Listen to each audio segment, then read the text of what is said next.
One key for John L. Smith in Louisville is to get some pressure on Dusty Bonner. In last year's ball game that Kentucky won 68-34, Tim Couch had almost no pressure on him for the ball game. This time they came at Dusty Bonner with a blitz and worked their way upfield. Dusty was able to elude it, but with all the pressure that came on him, he didn't have time to find a receiver downfield. This will be the 6th play of the Kentucky drive. A flag goes down, and the catch is made at the 41-yard line. It was James Whalen making the grab, the tight end. Whalen, the senior from Portland, Oregon, but the question of the penalty to be decided. And another procedure penalty against Kentucky. Penalties a problem for Kentucky a year ago. They were number 1 in the SEC, penalized nearly 100 yards a game. Nearly 100 yards a game, over 100 times throughout the season. That's something they do need to correct because they like to play that fast break football. You know, a lot of times you'll see Kentucky come out and go no huddle and try and run up and down field. You can't do that. You can't get a flow and a rhythm if the penalty flag's on the ground all the time. 3rd down. 4th down, rather, and 6, as Louisville has declined the penalty. And now the Cats are going to take a timeout. So a little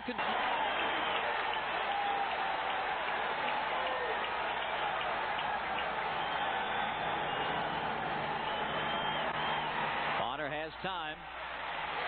Pops in and out and then caught. Dougie Allen hangs on to it. Pretty good job by the offensive line that time. Excellent job. The point I was going to make, we talked about them being inexperienced at the top of the show, but we also said they're not as inexperienced as people think. They did a great job. Here's Dougie Allen pushing upfield against Antonio Roundtree, the All-Conference USA corner, getting an inside release, which I don't think Roundtree wanted on that. And then Allen runs the curl. Now, the big key to this was the offensive line held them out. That gave Dusty Bonner a chance to come to Dougie Allen because it looked like he was his 3rd option on that route. Allen already the 5th different Wildcat to catch a ball today. 5 completions, a 1st down for Kentucky at the 33 of Louisville. Bonner quickly over the middle to his tight end Whalen.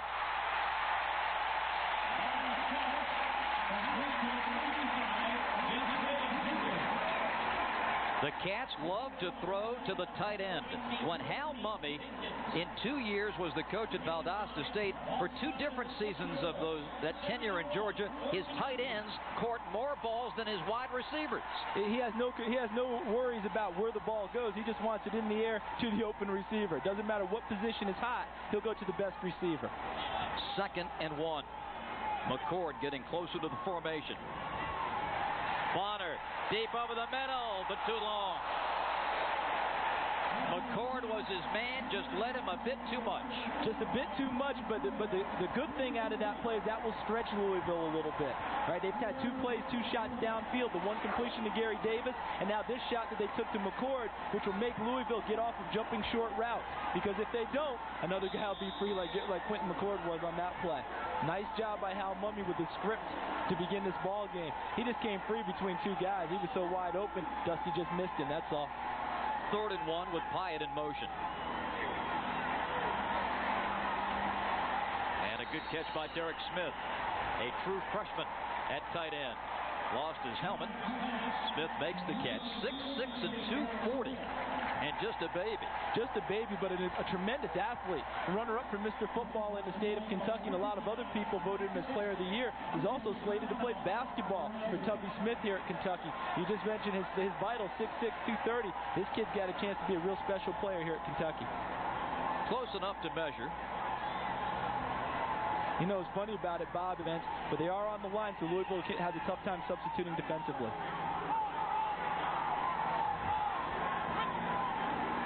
Inside handoff. Homer. Good pursuit by Louisville. Homer knocked out of bounds near the 20-yard line. Corey Wallace coming up from strong safety to lead the charge for Louisville. Homer, a junior from Fort Knox, Kentucky. He's a junior. Last year averaged A little over 5 yards a carry, as you see. Yeah, he was their team's leading rusher, and between Derek Homer and Anthony White, for their career, they're over 4,000 yards combined running and passing. A dynamic duo, but they're expecting big years out of both of them here in Lexington. This will be the 10th play of the drive, which began at the Kentucky 20 from the opening kickoff. Bonner. And batted down nicely. Boy, what a good play for Louisville. Michael Brown, the bandit, came over with that right arm, knocked the ball away. You mentioned the bandit at the top of the show, Bob, when you were going through lineups. That bandit, it's really a 4-2-5 look for Louisville. The bandit is a combination defensive back and linebacker, and he's really a small-sized guy to be a linebacker, Michael Brown. I mean, he's about 200 pounds. They've got him in this ball game because of this passing attack of Kentucky. That's what they've worked on, changing their defensive scheme. Gives them an extra defender who can actually cover someone.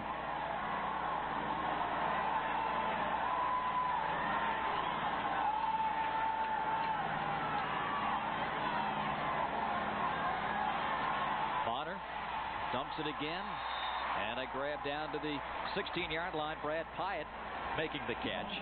Coming over to help on the tackle is Bud Herring, number 20. Pyatt, a true freshman from Colorado, making the grab. And now Kentucky on 4th down and 2. Mark Samuel will come into the game to kick. Seth Hansen, who kicked last year, out with injury. So Samuel is in, and this will be a 32-yard attempt from the left hash. Kentucky leads 3-0. The sophomore from Louisville burns the Cardinals on a field goal to start the scoring today. With 8, yielded a lot of yards in that opening drive, but only 3 points. And he's got to be happy about that, because it looked like Kentucky had a chance a couple of times for touchdowns. Didn't happen, so only giving up a field goal with his high-powered offense, he feels like he can come down and get 6 and go ahead. The deep man is Zeke Parker. Self-discipline, competitive spirit, good solid American values. They've all come together here in Kentucky to produce a who's who of world-class athletic figures. Bear Bryant, Pee Wee Reese, Valerie Still, Charlie Tyree, Adolph Rupp, Ralph Beard, Muhammad Ali, and many more.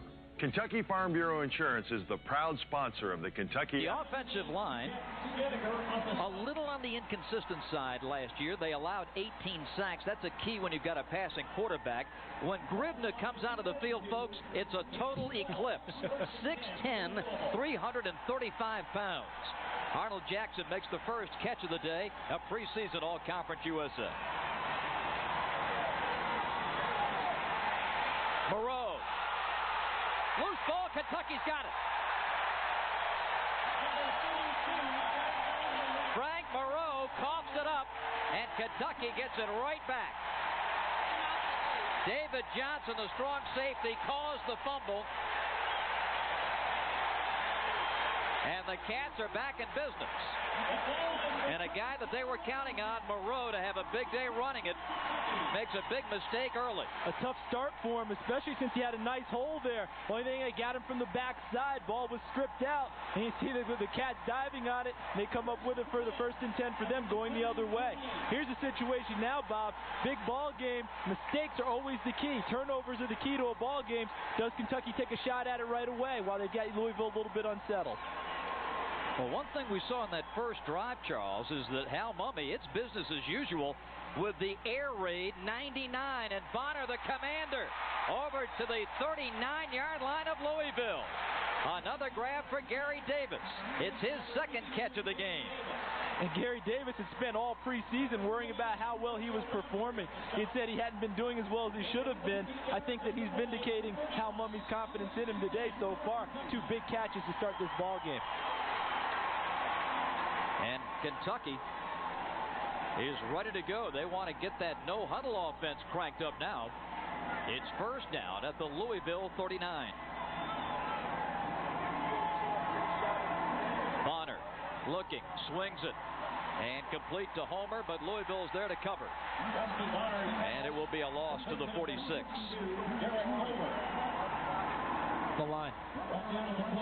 You see, when Louisville lines up, we're seeing Kentucky in a no-huddle, Bob, but it's not what we call the fast break no-huddle. They're not lining up, boom, boom, boom, going. They're lining up. They're making sure of their assignments. You'll see the center, Nolan DeVaughn, calling blocking assignments out front. Dusty Bonner checking with his backs and receivers. Louisville's lining up pretty vanilla right now. They can't do a lot of moving around because they're never sure where Kentucky's going to come from. Dusty avoids the sack. Still wants to heave it and does, and it's broken up. Getting a hand on it is Holman, and penalty flags go down. A personal foul coming against Louisville. Holman, the junior, there to break it up.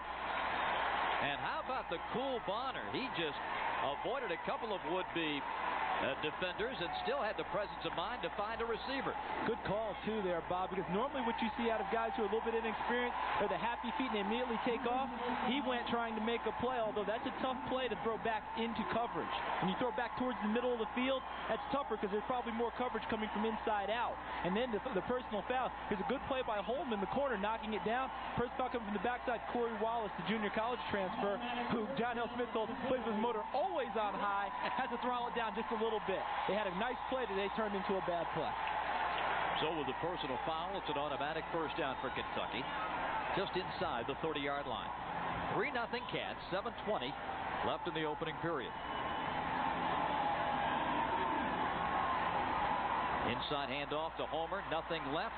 Can't go back to the right, and it's Louisville ball. They just ripped it right out of his hands. It was the Bandit, Michael Brown, living up to his name. The Bandit, in this Commonwealth Stadium, they're going to want to arrest him.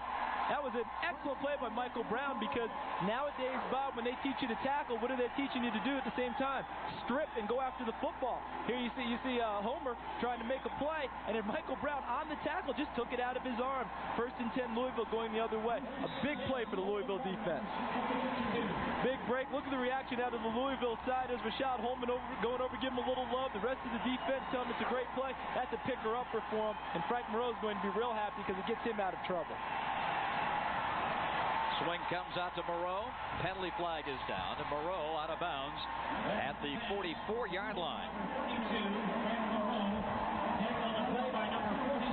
A 3-0 lead for Kentucky. The penalty is going to go against the Wildcats. To Ralph Shaheen.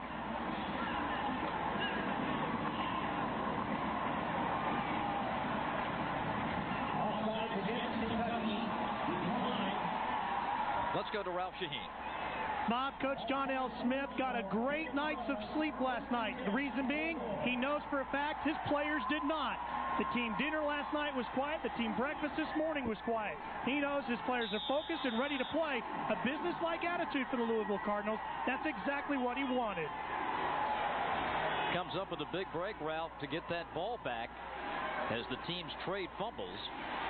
The fake to Moreau, and the throw is complete down the sideline and out of bounds to the 35-yard line. Charles Sheffield makes the catch on the far side. Nice play. It was a fake draw by the Louisville Cardinals, and then Chris Redmond, who does not get much credit for his mobility, just drifted out of the pocket a little bit. Charles Sheffield came from the opposite side, and he was able to hit him on a little diagonal slant route going all the way across the field, little crossing route, wide open, and made a play. Ralph made a great point there, though. Talk about John L. Smith getting a good night's sleep because he knows his team didn't. What he means is that the team's keyed up and ready to go. Last year, he felt like the team was too loose and not focused enough, so he feels a lot better about it. A great point by Ralph. Kentucky went to Louisville last year and put 68 points on the board against the Cardinals as they opened Papa John Stadium. Nothing doing on that handoff. Moreau stacked up as he gets over the 35 to the 34-yard line. 2nd and 10. What's interesting about both teams' run games, Bob, is that you almost get the feeling like they run it just every so often just to keep the backs happy because they really want to pass it. It's almost what you call a tendency breaker to make sure the defensive line somewhat stays honest and doesn't just come after the passer so much. Keep your eye on Jackson, the man in the slot. They bring him back over the middle. Pressure, and Redmond taken down. Nice play by Anwar Stewart, the senior, helping to lead this black flag defense from his defensive end spot, the senior from Panama City, Florida. Good coverage in the secondary because Chris Redmond couldn't get rid of it to his first receiver, and Anwar Stewart just kept coming from his defensive end position. And there's a guy who's happy to be out here playing today, Bob. Remember, last year he sat out because of academics. So he had to work his way back academically and athletically, and he's happy to be here starting today. And that enabled Kentucky to move Gordon Crow back to defensive tackle. Stronger at both positions. Penalty. Looked like the flag came before the snap.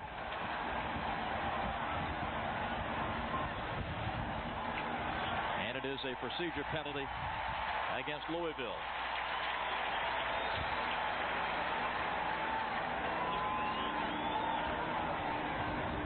Here's a key as we see for Kentucky strong safety David Johnson being helped off the field. I'm sure Ralph will be checking on that situation. One of the big factors today, Charles, we haven't really talked about it much yet, is the heat. Temperature approaching 90 degrees. It's going to be a big factor on the team. Will be a big factor. The trainers will earn their pay today, and they've been earning it all week trying to get these guys ready for the heat. 3rd and 14. Redmond under pressure, lays it on the carpet. Did Kentucky come up with it? Yes. A fumble recovery for Jeff Snedeker. He coughed it loose. McCree comes up with the ball, and Kentucky gets it right back. You see Chris Redmond going back into the pocket. The pressure, they broke early. Jeff Snedeker got in there, knocked the ball free, and then Marlon McCree, his crime partner from the outside, came in and dove on the loose ball. We talked a lot about in the pregame about could Louisville get pressure on Dusty Bonner. We didn't talk much about Kentucky getting pressure on Chris Redmond. So far, it's been Kentucky getting the advantage with the pressure on Redmond, while Bonner's had a little bit less pressure on him throwing the football. Kentucky 1st and 10 at their own 48-yard line. McCord in motion. Bonner looks over the middle and complete to Whalen to the 47-yard line. James Whalen, the senior from Portland. He is a returning starter. And over his career, he's gained some weight. 13 pounds in the last offseason, 36 since his freshman year. Helps him on plays like this. It does help him because he's going into a whole lot of traffic. You see him going into the inside. There's Quentin McCord. They slap hands. They're telling him that I've cleared through. Because what they're doing, when Quentin McCord and Whalen slapped hands going by there, that's to tell him, this is where you need to stop, Whalen. I'm clearing through to go run my route.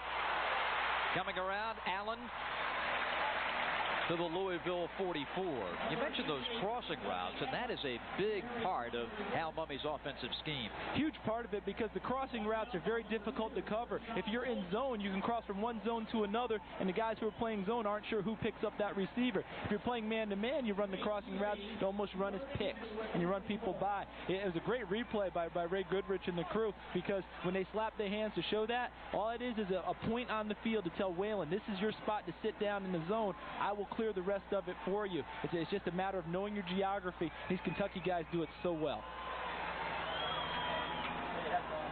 In motion is White. Bonner looks, just a little quick dump to Homer. Venom swing now back to Louisville.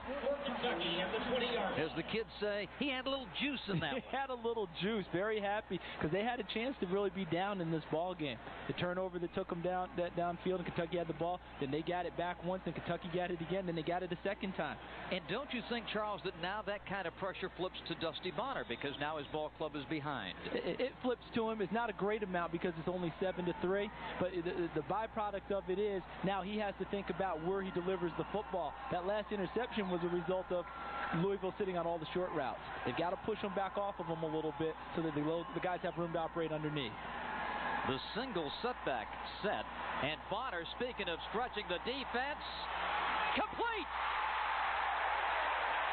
Gary Davis, and goes to the 27-yard line of Louisville.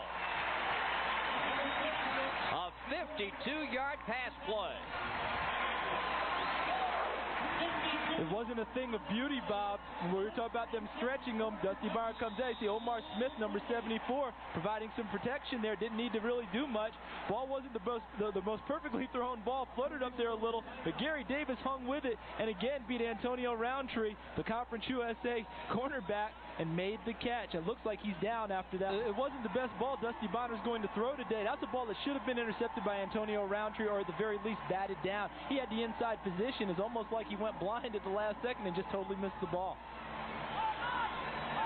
Again, Kentucky goes with the single setback, and that's Homer. Bonner with the pickup, and little daylight to the 22.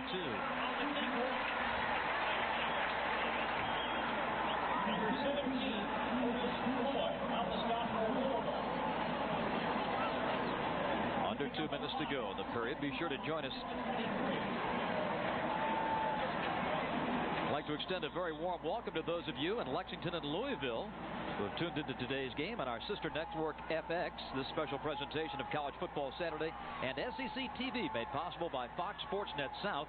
Fox Sports Net South is home to the most extensive SEC coverage and Conference USA athletics in Louisville and Lexington. Bonner scrambling, flag down, and Dusty back to the 35-yard line.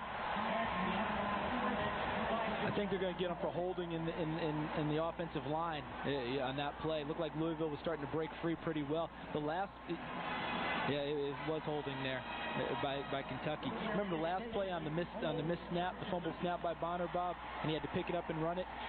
He ran into a gap from where the blitzer had come. The guy actually ended up bypassing him, and this time you see in the interior, I can't see the hold where it happened, but Louisville just had him totally surrounded, and then you see the tackle there by Rashad Harris, the other inside linebacker. Under a minute to go here in the period. One thing we haven't talked about, Bob, is that don't forget last year on defense, Louisville ranked number 110 in the NCAA out of 112. They've got to be really heartened by their start today. Only a field goal for Kentucky.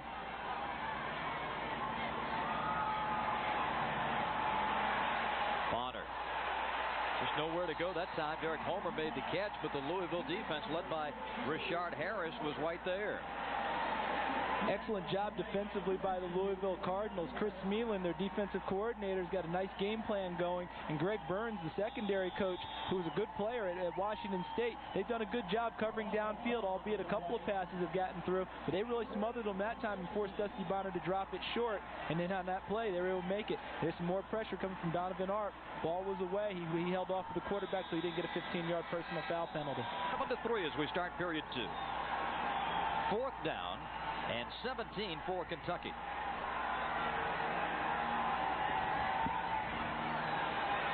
Bonner has time. Little late pressure now, and down he goes. And Louisville will get it at the 39-yard line.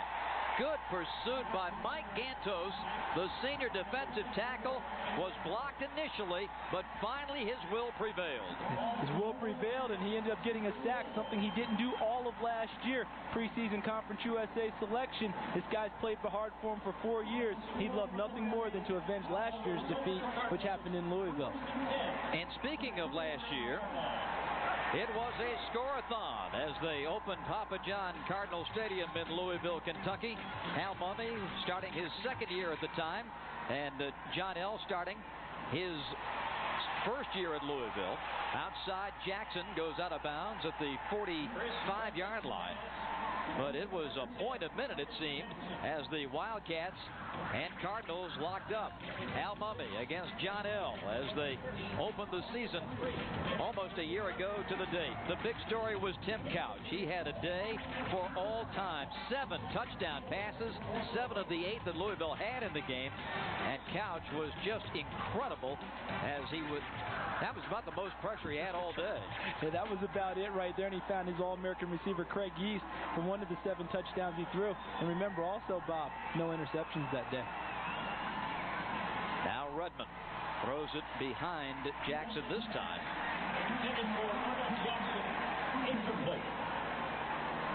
Redmond is now 6 of 7 from the field. One thing about Chris Redmond, one of the things that separates him from a lot of quarterbacks in the country, his ability to stand in the pocket strong and still deliver an accurate football. He's a big, tough kid, and you know, they talk about his lack of mobility. When you don't have mobility and you can't get outside much, you have to be able to stand in there and deliver, and Chris Redmond does it as well as anyone. It's caught for a first down. Nice grab that time by Lavelle Boyd. Picked that one right off the top of the grass. Lavelle, the senior from Louisville, coming up with a big catch. And that was really his trademark a year ago. He caught 16 passes last year for first downs and turns that 3rd and 4 into a 1st and 10. Yeah, he's picked up right where he left off last year. Very reliable receiver. Caught 61 balls last year. I mean, you've got a bunch of guys out there with great experience, these receivers for Louisville, and all of them have confidence in their ability to catch and run. 5 wideouts, quick dump to Jackson. And he's got speed.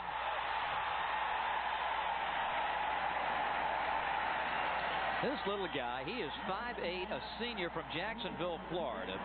Arnold Jackson, last year had 7 catches for 123 yards against the Kentucky Wildcats. The fewest catches he had in the game was 6. Yeah, he ended up with 90 catches for the year for 1,165 yards and 10 touchdowns. And in the one game that Chris Redmond didn't play last year, where Mike Watkins had to come in, Watkins was 20 of 30 for 338 and 3 touchdowns, all to Arnold Jackson. Receivers really know how to step up and pick up the pace when necessary. Redmond throws. Ivan Green. And taken down inside the 25, near the 24-yard line. You just get the feeling, Charles, the momentum is shifting toward Louisville. Momentum shifting towards Louisville. We spent a lot of time talking about Hal Mumme and his offensive schemes. Let's shift a little bit now and talk about John L. Smith with his new offensive coordinator. Their 4th and 4 years at Louisville and their offensive schemes. He's got a one-back scheme made famous by Dennis Erickson when he was at Miami, in Idaho and Washington State. He's a disciple of that, and they put up big numbers. It's not just Kentucky that puts up big numbers offensively, and we're seeing evidence of that with Louisville now. Single setback is Moreau. He gets the football. Some tough yards. Maybe a gain of a yard. Here's John L., the Idaho native, 50 years old. His ball club last year went to the Motor City Bowl, won 7 games after a disastrous 1-10 year the year prior to his arrival. People have no idea how hard that is to do, to resurrect confidence in a team that was 1-10 the year before. I mean, that is an impressive job that John L. Smith and his staff turned in last year, because you got a lot of kids doubting each other and doubting themselves, and he turned them around. Moreau. Did he get the first down? I thought John L. Smith, Charles, did a great job just to get this ball club up off the deck. You lose like they lost in the opener last year to Kentucky, and to come back and win 7 football games is saying something. Yeah, and the second part of that is they went out the very next weekend and lost to Utah also. They got it started when they beat Illinois. Be sure and join us next weekend for more hard-hitting SEC football action. We'll be down in Starkville, Mississippi for an SEC Conference USA clash. Memphis and Jackie Sherrill's Mississippi State Bulldogs. It all starts with a special edition of SEC TV Today next Saturday night at 8 o'clock Eastern, right here on your regional home of SEC Sports, Fox Sports Net South. And that should be a lot of fun down there, Bob. The defending SEC Western champions, Mississippi State. Now we're in 4th down and very short. Ordinarily, this is a run situation for all ball clubs. Don't count on it with Louisville. Passing is their strength.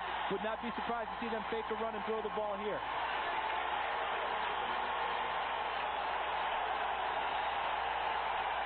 Jackson and Parker wide to the right. Redmond's going to take it himself and plow ahead for the first down. Of course, my crystal ball isn't always clear. It might be a little cloudy at times, but when you're 6'4", 225, you ought to be able to take the ball and duck behind someone for a foot. Just straight ahead, good forward push by the offensive line. See the guys up there up front doing it for Louisville. All those big guys don't get much credit, but that time there, Padgett and Dardzinski, Anthony Bird, getting a nice push up front, gave him just enough room to get in for the first down. We saw Dennis Johnson back in on that play for Kentucky. Good to see him back into the fray. Good to see him back, but David Johnson thus far has not returned. 1st and 10 down the sideline and incomplete. Intended for Parker. That stops the clock with 11:57 left before halftime. 2nd and 10 from the Kentucky 21. Chris Redmond leading another drive. Ralph Shaheen.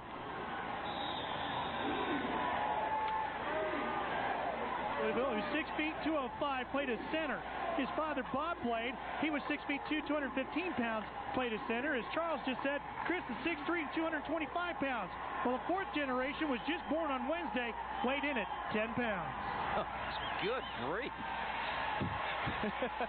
Over the middle, complete. Boyd.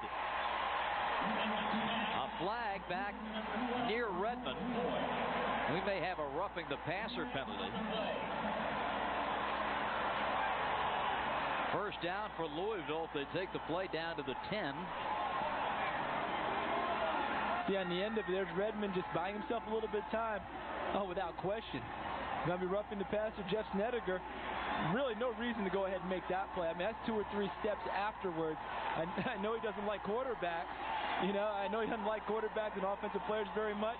But if you're going to get your money's worth, it's almost like in basketball, right?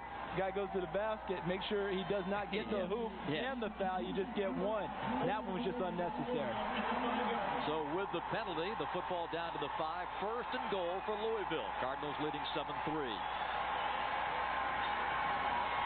In the dirt, right in front of Ivan Green. A lot of traffic in that particular area of the end zone. And this is a good situation for Ivan Green. He's not a big tight end, although he's listed as that. He only weighs about 225 pounds. He's more like the pros would call an H-back. He's kind of a hybrid between a tight end and a wide receiver, and he's an All-American at his position. You know, he gets listed as tight end, so he gets the benefit of that. He had 55 catches last year, 55 the year before. He's rated as the #1 tight end in college football, and it's interesting to see him go out and run his routes against smaller DBs. Over the middle, incomplete, nearly intercepted by Snedeker. Oh, that was right in his hands. And I'm not sure he realized it was in his hands, Bob, because I think he was going to make the tackle. You know, it almost seemed like he was launching for the tackle, and the ball ended up on him, and it just didn't register very well for him. That's a tough play because he's going to make a tackle, and all of a sudden there's the ball. It's hard to change up like that. And Redmond can really fire that pill. I mean, he can whistle it. I'm not playing a game of catch with him, okay? I want to keep the skin on the insides of my hands. Third and goal. Backside pressure. Redmond dumps it. Wide open. Touchdown, Louisville, but a flag. Ivan Green was all alone as the tight end just kind of floated out to the left side. Everything else went to the right. And Louisville's got 6. The penalty was on Kentucky.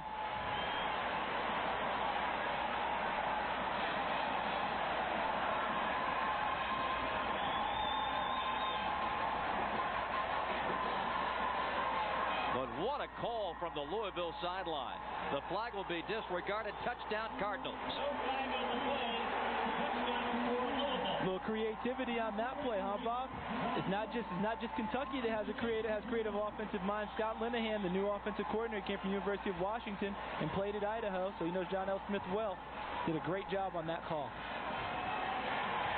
And the kick is good by John Hilbert. So the Cardinals add 6. Ivan Green, all 3 in the second quarter after the last touchdown, and there's the kickoff, and it's out of bounds, so there's going to be a penalty, so it'll be good field position for the Kentucky Wildcats. But here's why. Ivan Green just goes to the ground, the tight end on the strong side on a flood pattern right, but he crosses all the way back left, and Chris Redmond with the big arm finds him, gives Ivan Green a chance to catch a touchdown, and is now the #1 touchdown maker in Louisville history. That just broke a tie that he had. And Ivan Green, the All-American tight end, adding to his stats. Only his second catch of the game, which is somewhat surprising, but a big one. Puts Louisville ahead 14-3. Kentucky starting its 5th drive of the afternoon. They do not have a touchdown. They've started 2 drives from their own 20, one at the 48, one at the Louisville 48 after a turnover. And now this one out at the 35-yard line. First down and 10. Dusty Bonner with some checks at the line. Fakes the inside, goes outside, and drops it low and incomplete to Anthony White. Again, good coverage in the secondary by Louisville. That bandit position that we've talked about a couple of times, Michael Brown, he made the play on that one. That's an advantage to that position because he can go out and run and cover people that a normal linebacker probably can't make those same plays. And Brown had a big turnover early in the game, ripped that ball away to force a fumble, but that position, kind of that in-between guy in that defense, is really paying dividends. Paying dividends because Kentucky has not made them pay for having smaller guys in by being able to run the football effectively. So when you don't have to worry about that, that just helps your secondary coverage. Good pickup by Bonner. They're going to go deep, and it's going to be complete. McCord inside the 20 at the 19, and he caught that around 3 different Louisville Cardinals. That one, on that play, Quentin McCord showed great speed because when Dusty Bonner threw that pass, he wasn't by the defenders yet. And then when he finally got through, you see Bonner, you talked about, Bob, great concentration and pickup, didn't hurry his motion. That happens a lot after a fumble. He threw that ball counting on him getting past him, and he did. And he got past the free safety down there, Courtney Dinkins, who could not make a turn on the ball and make a play on the ball. That's twice that we've seen now that the Louisville secondary has had trouble picking up the ball on deep passes. Gary Davis in for Kentucky. He was shaken up earlier in the game. The handoff comes to Derek Homer, and Louisville was ready for him.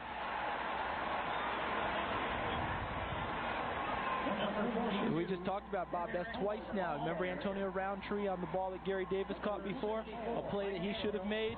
On that last play, that last bomb to Quentin McCord, Courtney Dinkins got turned into it, and he was running for it, never was able to get his head back around and make a play on the ball. So Quentin McCord became an easy target for Dusty Bonner when he threw it up there. Would it be fair to say, Charles, that Bonner hasn't thrown the ball with great authority today? It would be fair to say that. He's thrown it with a lot of touch and a lot of precision, but he hasn't really had to hum one yet. The routes he's thrown have not really called for that. Homer again to the 15.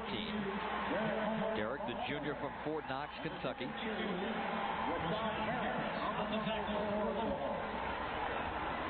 And Rashard Harris made the tackle for the Cardinals. Well, Hal Mumme is used to a lot of points and a lot of yards, but so far, Louisville has been unbreaking in the defense. They've given up some yards, but no scores other than that early field goal. And that came up after the first drive of the game. Dusty to the end zone. Jump ball, incomplete. Out of the end zone was McCord. A tough pass to throw. That time Louisville had good coverage. Holman was right there with him, and McCord caught it OB. You have to give him a little credit there because he was able to push him to the sideline. But again, look, Bob, there's another ball that really should have been batted down, and it got by him again. You know, it got by him on the side. See Holman here. If he just had enough room to come down, it's a touchdown. As a ball where Holman had a play on it, got over his hands again. I'm sure Greg Burns will be spending a lot of time next week working on guys adjusting to the football in the secondary. It's a fake for Samuel, and it's going to be thrown to the end zone and incomplete. The holder, Andy Smith, came up firing, but Louisville's ready for Hal Mumme's bag of tricks. Louisville really wants to have a good return game and punt returns and those types of things. And in this case with the field goal, they weren't fooled at all because Hal Mumme assignments, watching who they had to defend, there was no one really to throw the ball to. You know, the holder there, Andy Smith, just threw the ball up and hoped something good would happen. See how many guys from Louisville were down there? Was that 4 or 5 guys? They had that play totally blanketed. Great job by John L. Smith, Chris Smealin, the defensive coordinator, being ready for Mumme ball. Kentucky has gained 180 yards in this game and no touchdowns, only 3 points. Chris Redmond, his numbers to date. And Moreau with a carry. Moreau running to the 40, to the 50, and brought down at the 35-yard line. Frank Moreau's day began with a fumble, but since then, he's played great. He really has. He's come back and atoned for that fumble, running hard inside, and that's what John L. Smith talked with us about. You know, the running backs coach Charles Chandler has said Frank Moreau is a big, physical, strong back. He needs to run that way, and he's been running that way ever since that first fumble. Willie Gary with the touchdown-saving tackle. They're going to say he stepped out of bounds way back at the 49-yard line, so it turns out to be a 36-yard run as Redmond goes with a quick flare over to Zeke Parker, and he's down at the Kentucky 45. These two teams are not mirror images of each other, but the mirror is not off by much, Bob, because both of them like the crossing routes, as you talked about with Kentucky earlier. They like those. They like those are the pick plays, but defenders hate. They want to call a pick, but it's hardly ever called. But they like to rub each other and get people pushed downfield and run guys underneath. And it's a real precise type of an offense, and it's working well for both sides, except it's working better for Louisville because they turned it into touchdowns. Redmond is 11 for 15 for 106 yards. His 12th. And it's Sheffield at the 34-yard line of the Wildcats. Defending was Quintus Cumbie, a true freshman from Texas. One of the surprises in the Kentucky camp that he made the two deep, and now having to play with David Johnson injured. Cumbie making a good tackle. He came to camp and no one thought, that this is a guy we immediately want to play. A lot of great athletic ability. It actually has really good genes because his uncle, George Cumbie, or his cousin, I don't remember if his uncle or his cousin, played at Oklahoma, was an All-American there, linebacker, and played in the NFL with the Green Bay Packers, so he's carrying on the lineage. The toss to Moreau. Moreau dives in for the touchdown.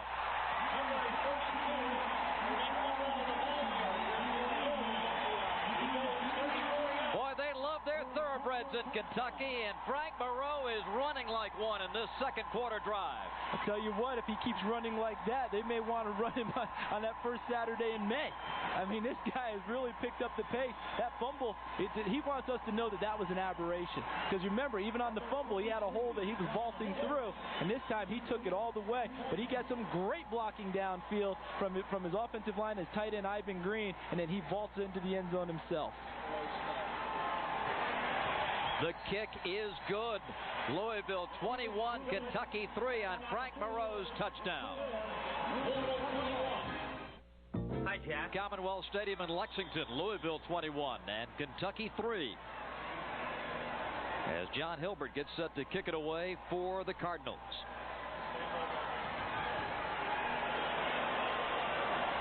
Coming down to Kendrick Shanklin. Kemp, penalty flag. And Shanklin wrapped up at the 14-yard line. The standard kick return clip. They're blocking the back. It happens 8 out of 10 times. And on the touchdown play, Bob, toss sweep, very simple play. But Ivan Green on the near side of your screen chops down number 27 right there, Willie Gary. That was the block. Number 6 Green in white on number 27 Gary in blue. That was the block that sprung Moreau towards the end zone. Then he carries the defender in there. And behind number 89 there is Ivan Green, the All-American.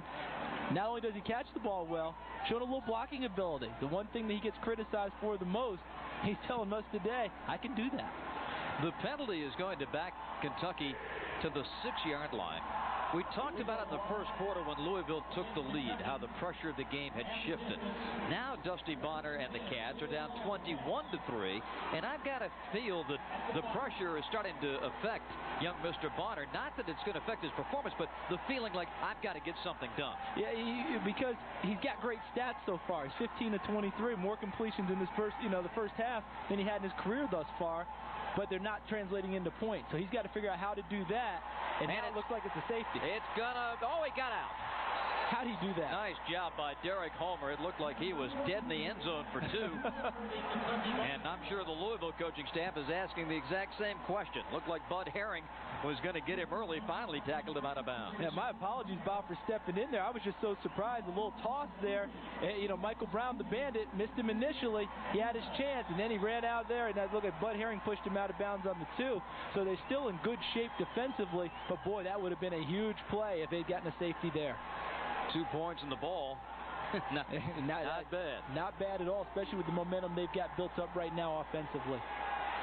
2nd and 12.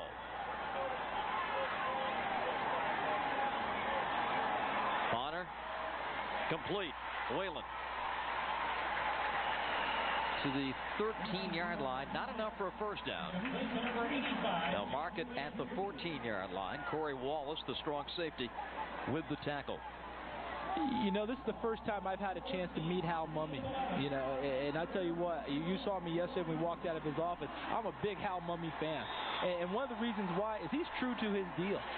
Right here in this situation, Bob, backed up like that, most teams tuck in their horns and run it. Not Hal. Our offense is we throw the football. He stays with it, shows confidence in his kids, and they rewarded him by getting him a little space right there.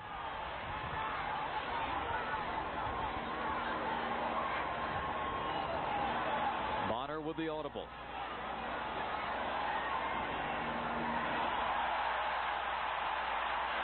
Bonner down the sideline, and it is incomplete, out of bounds.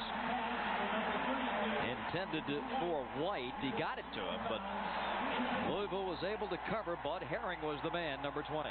Nice coverage by the linebacker Herring, but on that play, my mild criticism of Dusty Bonner, he should have taken off and gone up the gut on that play, because the hole opened up for him to run it upfield.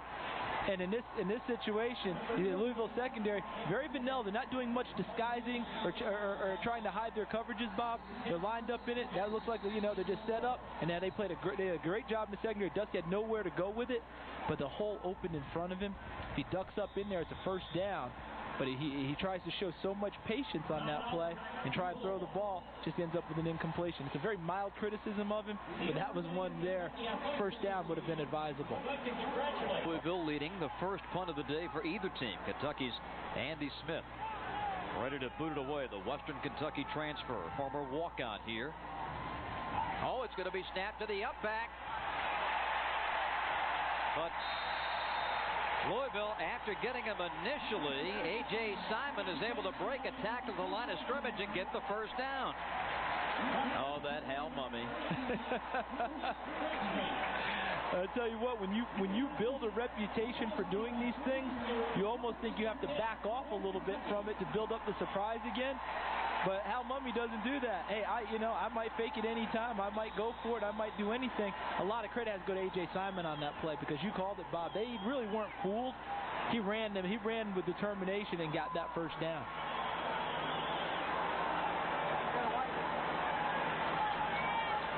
So Dusty Bonner will regroup the Cats offensively. 1st and 10 at the 22.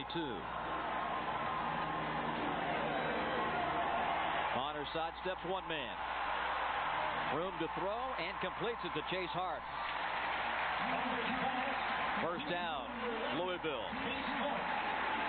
From one quarterback to an ex-quarterback. Chase Hart came to Kentucky as a quarterback, has good size, and then Hal Mumme and he both realized that he probably wouldn't be a quarterback anytime soon at Kentucky with the talent that they have.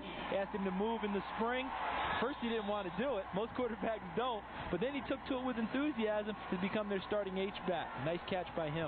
And the one thing about Chase, he loves the contact.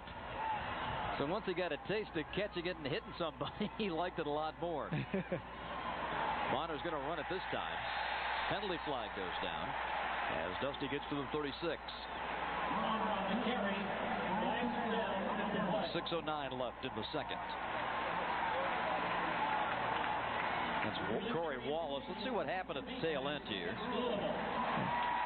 Yeah, the snaps between Devon and Bonner, ball's been on the ground twice now. I think that we've seen where we're on the shotgun snap. Looked like, what was it, a face mask call, Bob, or a holding? Maybe an inadvertent face mask on Louisville, yeah, only 5 yards. So it wasn't a violent one. We were just talking about that Nolan Devon. You know, it's a tough job. You have to call the offensive assignments. You usually have a guy lined up over your nose. Sometimes you're pass blocking, sometimes you're run blocking. Makes it tough to handle that little shotgun snap. He does a really good job for the most part, but they have had a little bit of trouble with it today, sometimes being high or low. Complete to White. Spins around to the 50. And another Kentucky first down. 8-yard pickup. Anthony White, the senior from Twinsburg Heights, Ohio. He caught 78 passes out of the Kentucky backfield, the most in the NCAA for a running back last year.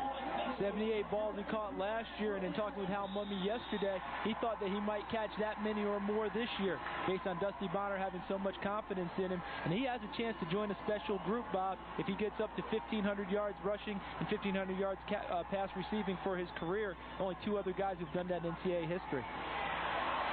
Bonner under pressure, sacked. At the 41-yard line. Boy, great Louisville pressure.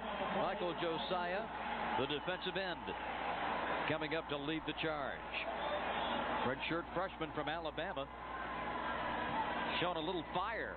Firing out of the block. He sure does. And, you know, this is a guy who's really young in his football playing experience, because he and his family spent 6 years in Kenya where he played rugby and soccer.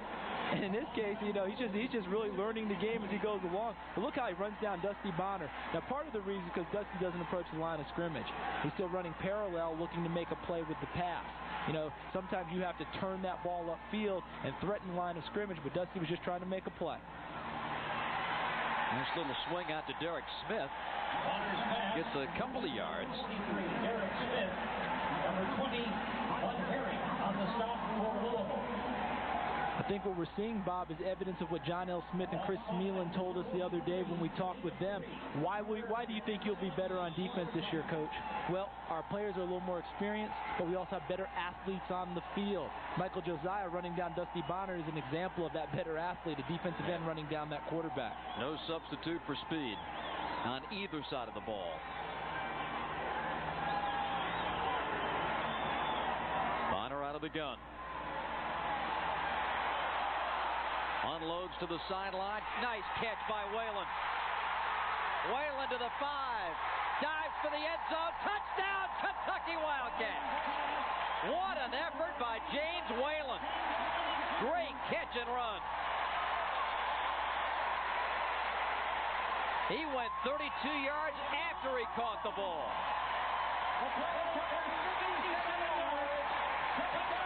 And a Louisville Cardinal is shaken up on the play, and that is Roundtree.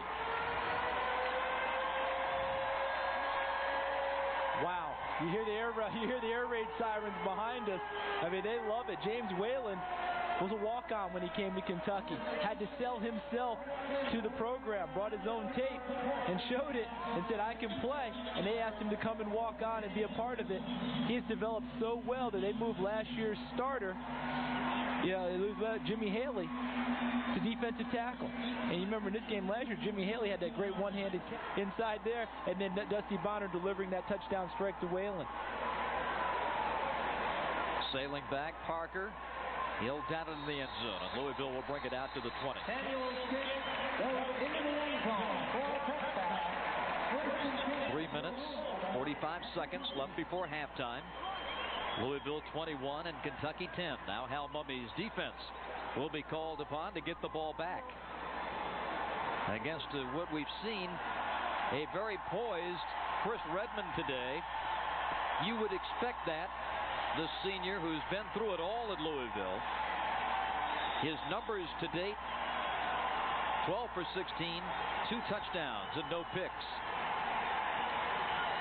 And they have put some pressure on him today, so that makes those numbers even more impressive. He hasn't just been sitting in the rocking chair delivering strikes back there. Parker and Green have caught touchdown passes. The flare to Moreau. 30, 35, and out of bounds at the 37-yard line. For all the pass catching of the big four, Parker, Green, Jackson, Boyd, it's been Frank Moreau who has been arguably the biggest offensive star for Louisville other than Redmond. And don't forget, last year when Moreau lost his position to Leroy Collins, it cut down not just his opportunities of running the football, but also catching passes. He only caught 5 balls last year. And John L. Smith and Scott Linehan both said that's a position that catches more footballs than that, so he'll just have to be prepared to do that this year. And so far today, he's done it.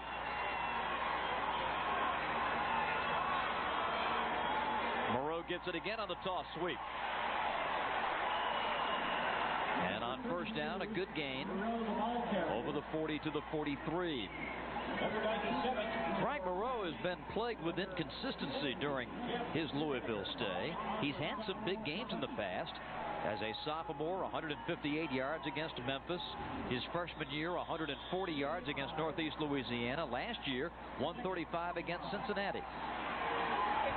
So he's capable of having big days, and John L. was expecting just this kind of performance. Yes, ran for nearly 600 yards 2 seasons ago before Leroy Collins emerged last year, so he does have those capabilities. Complete to the side, and Arnold Jackson, now they say it will be out of bounds right at the 50-yard line. Arnold Jackson makes another grab. Jackson's 4th catch of the game. I love watching these two offenses work today, and what I loved on that route was Arnold Jackson came off, looked like a fade route, pushing it hard upfield, and then with a nice move, stopped and just turned at the 50-yard line. Redmond delivered it, had the defensive back running so hard downfield, it's hard to break momentum, break and drive, and come back the other way, and Arnold Jackson was able to get a reception. Redmond 14 of 18 for 142 yards. Kentucky with pressure, but not enough. Green with the catch at the Kentucky 45. Boy, it's a confident Louisville team that's going down the field, Charles. Very confident, and especially these receivers, you know, and doing my research trying to keep up with you, because I know you got it all down pat. You know, I found out one thing. The Louisville's receivers they have a nickname for themselves. You know, they call themselves the Afros. I think that is one of the greatest nicknames of all time. It's a great one. America's finest receivers on Saturdays. And so far today, they are living up to that billing. Another completion. Boyd down to the Kentucky 32-yard line. And there's a little chirping going on down there. A little silent chirping by Lavelle Boyd, because he got up afterwards, because those were 2 good, strong hits that he took in the secondary, and he got up and just dusted himself off, if you noticed there, Bob. And I saw Dennis Johnson kind of bump him. He took a little offense at that. Thought he was posturing a little bit. Just dusted himself off like it's just another afternoon in the park, guys. You throw it, I'll catch it. And so far, Louisville's receivers, their confidence, the confidence that they're exuding is really rubbing off. Dennis Johnson out for Kentucky, as you saw on the sideline. But boy, they're getting great pressure and a sack of Redmond back at the 46-yard line. Anwar Stewart gets credit for the sack. Tremendous pressure. McCree came free as well. And Kentucky gets a big play defensively. Huge play for Kentucky defensively, because Louisville seemed to be marching downfield again towards another score. There's Anwar Stewart. He flushed him. Marlon McCree almost gets him there, and then Stewart gets up off the deck and finishes him off. Great job. Second effort. There's a timeout on the field with 1:22 left before 2 left in the half. Louisville now has 1 timeout remaining. Jackson comes in motion. And Redmond finds Jackson over the middle, but he can't hold it. That was the 50th pass of the game. The 21st for Redmond. Bonner's thrown it 29 times. Sets up 3rd and 20. Only 50? Sometimes feels like more. I think they'd have to go in the half and ice down Dusty Bonner and Chris Redmond's arms, so they'll be ready to go in the second half, but those two would not have it any other way. If you're a quarterback, nothing more exciting than stepping back in that pocket and firing.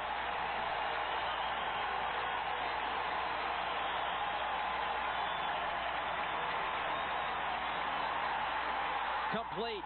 What a grab by Boyd. Looked like one of the Kentucky defenders was right there to take it, but in the end it was Boyd to win the reception. Remember we were talking about the Louisville defensive backs where they had that opportunity to make plays? This is one I do believe, I'm going to see it here on the replay, that right underneath, Cumbie. Look at that, Quintus Cumbie, the natural freshman, coming over the top. Willie Gary for the big hit. What a great catch by Lavelle Boyd.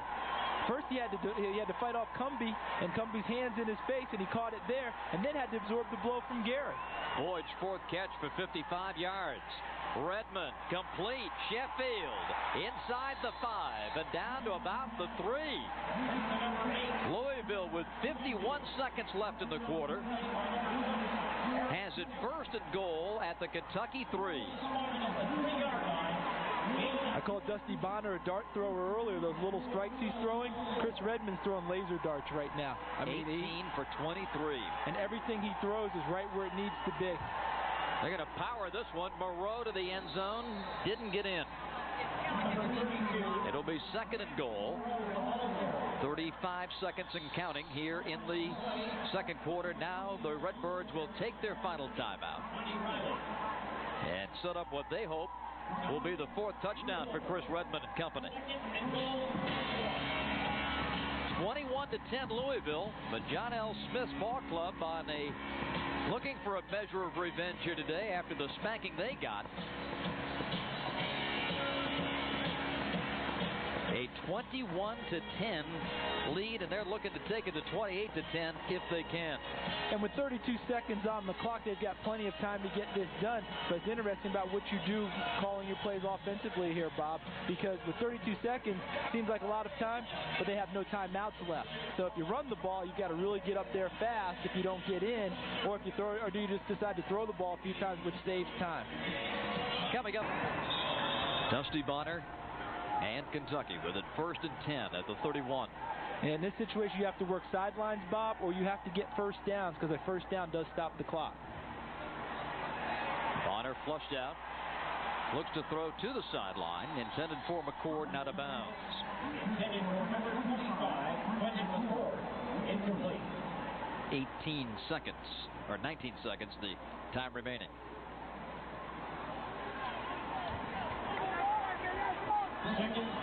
Dusty Bonner is now 21 for 31 today, 280 passing yards, but his ball club is down by 18 points.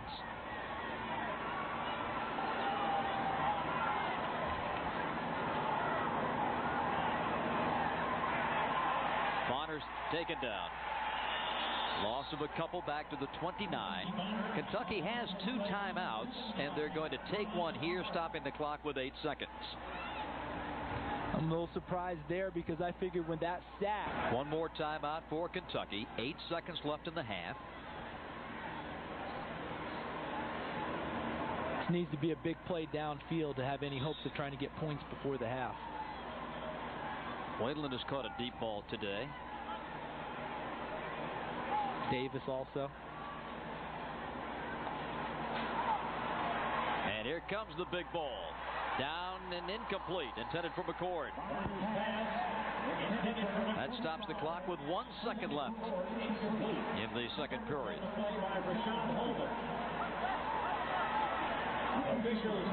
And another man is down for the Cardinals. Otis Floyd bending over. You know, you can have 2-a-days and you can practice all you want and try to get adjusted to the heat. But when you put the pads on and you put 70,000 people in the stadium and you get geared up to play the game. Let's go down to Ralph Shaheen, who's standing by with Coach Smith. Quarterback and see if we can't control the football just like we did the first half. Bob, I would think with a 28-10 lead, that business-like approach that Coach John L. Smith brought in here today is really paying off. It has paid off. His coolness under fire on a very hot day really helped Louisville. Checkoffs at the line, the right play calls, and his accuracy was terrific. It really was, and you talked about the coolness under pressure. That comes from being a student of the game. You know, we talk about all the athletic ability of these guys. Let's give them credit for their brains, too. And Chris Redmond really used his to his team's advantage in the first half. When we come back, we'll talk. He had a hole on that play. The ball was stripped from behind, and Kentucky's opportunistic defense jumped on it. The first turnover of the game.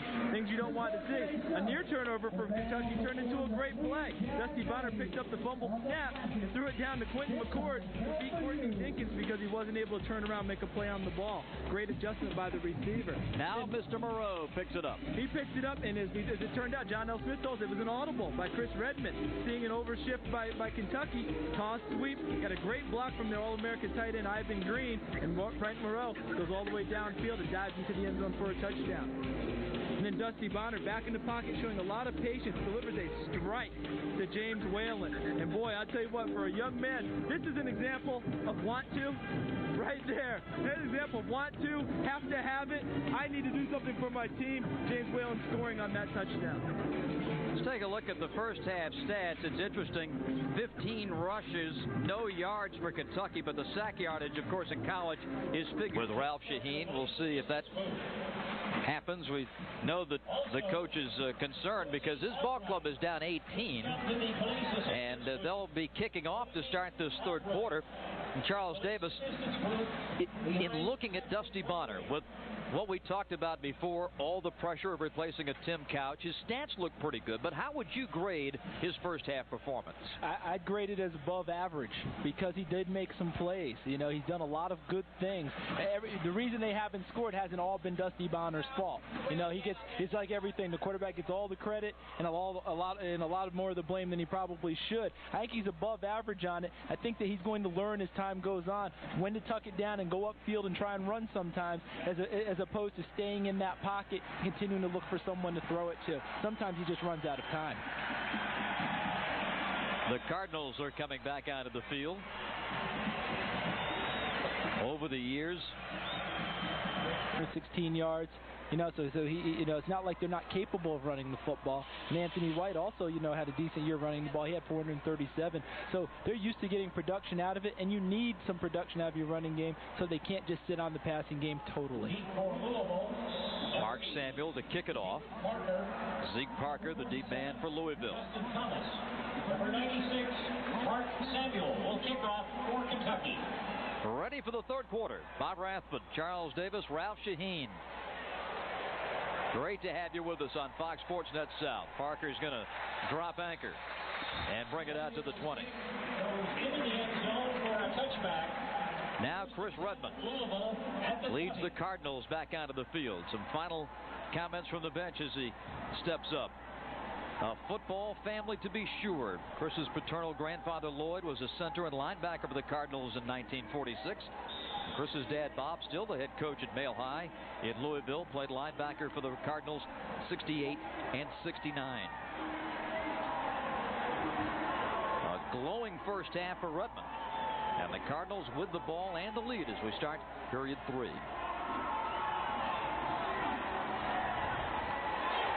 Well, there's an adjustment.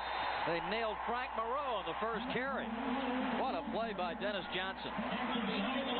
Well, we talked about a little bit at the half, Bob. We said Kentucky's defense has become a little stouter in the second half, and that's a great way to get started. Here's the phenom, Dennis Johnson. And, you know, when you don't get blocked, it's a lot easier to make a play. But still, he crashed down hard and met Frank Moreau about the time he received the handoff. That can bring the crowd into it and can really uplift the rest of the defense. When the end can almost take the handoff from the quarterback, it's a lot easier play for you than having to fight off a block. And more pressure on Redmond. He dumps it. Is it a flag? Yes, it is.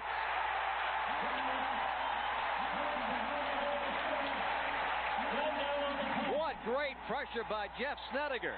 I don't know what they said at halftime, but this defensive unit is coming back fired up. Intentional grounding on Redmond. In the offseason, Jeff Snedeker said with our offense being somewhat young in the line, maybe the defense might have to carry it and carry us for a while. And it sounds kind of funny, but Snedeker came through, probably wasn't blocked very much, makes a great play, and Redmond had nothing else to do but to try and dump it, or he was going to have to hold on to it and just take the sack. Instead, it's going to be a loss of down here.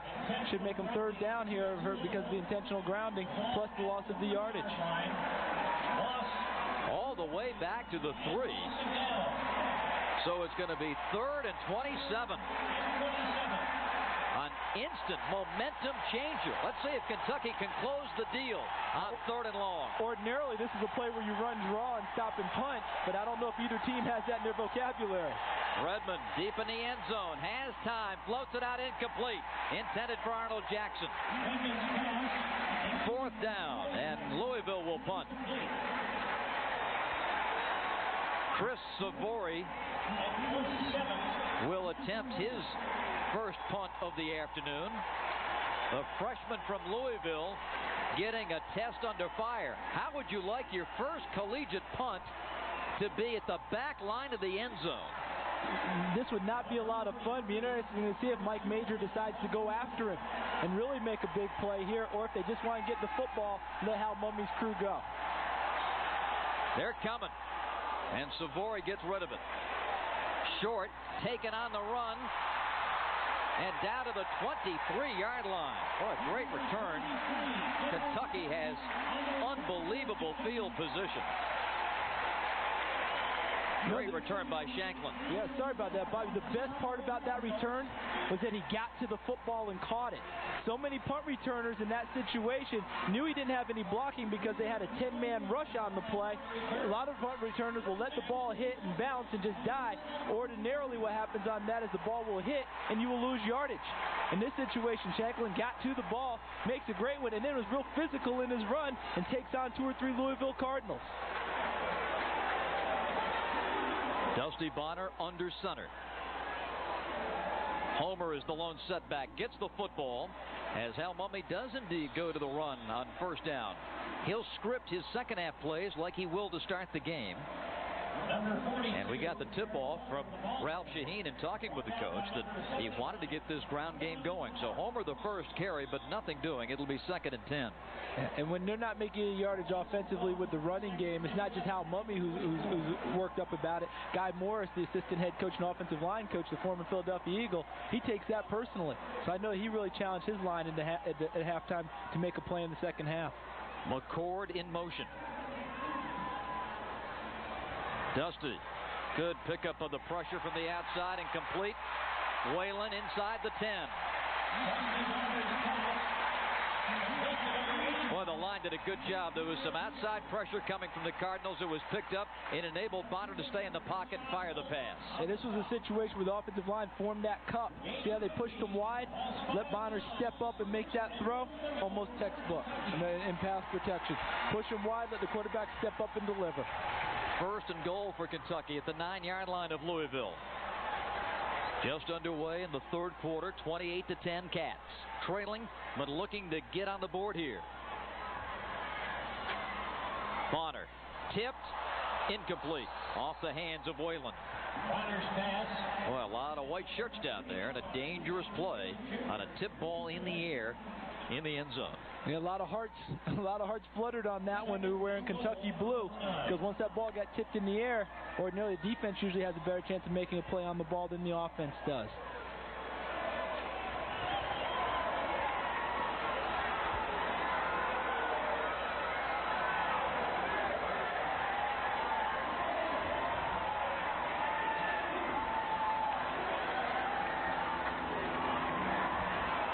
Bonner has time. Nearly a miraculous catch by Whalen. Bonner's pass intended for Whalen. Right off his fingertips. It's going to be 3rd down. This is such a great game for the Commonwealth of Kentucky. Bob Redman, Chris's dad, had an interesting quote. He said that man, Hal Mumme, his son, Tim Couch, and John L. Smith have done more to change the face of Kentucky football in the last 5 years than anyone in the previous 50. Kids in Kentucky are thinking football, not just hoops these days.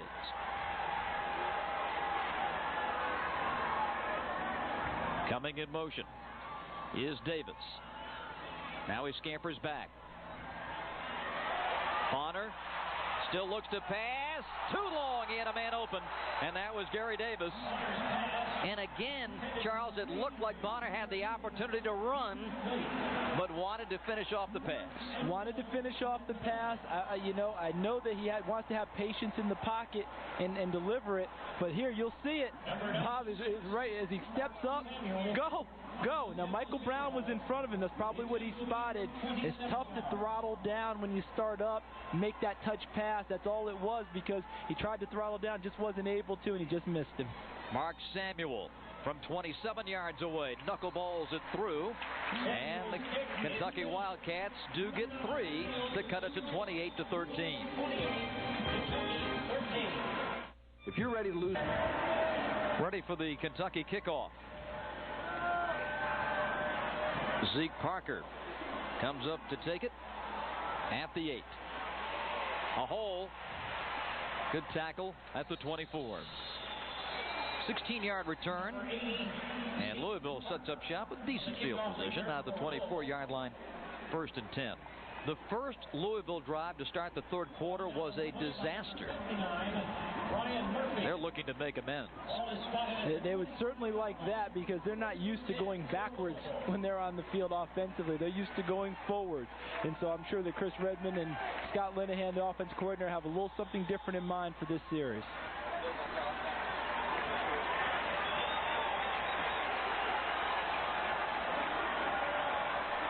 Out of the shotgun on first down. Some pressure. What a bat down by Kentucky. And a penalty flag as well. George Massey got up there to bat that baby down. Great push up front by Kentucky. You see in the middle there, George Massey, number 97, splits a double team and knocks down Chris Redmond's pass. It looked like he's trying to throw a little dump to a bat coming flaring around. A hold again. Virginia 12-7 over East Carolina.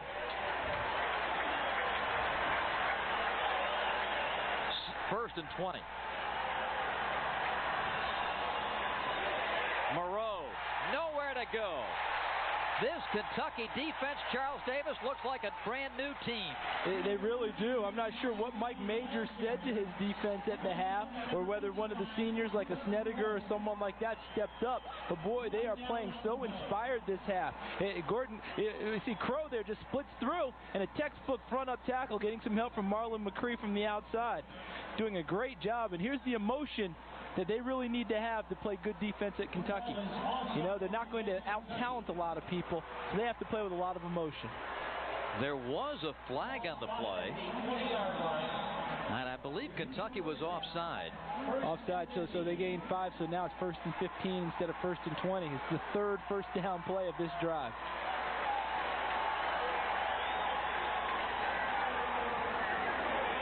Redmond is able to dump it incomplete. Ivan Green, boy, you don't see that happen very often. No, you don't. He usually is very sure-handed, but sometimes, Bob, when teams get out of rhythm a little bit, then these things start to happen. You know, that series might have been addictive. They might be out of whack a little bit right now. You know, then you start having drop passes, penalties, balls get to drop all over the field. Louisville needs to correct that quickly. Green will go out of the game. It's been Hal Mumme's defense. That's been the big story here at the start of the third quarter.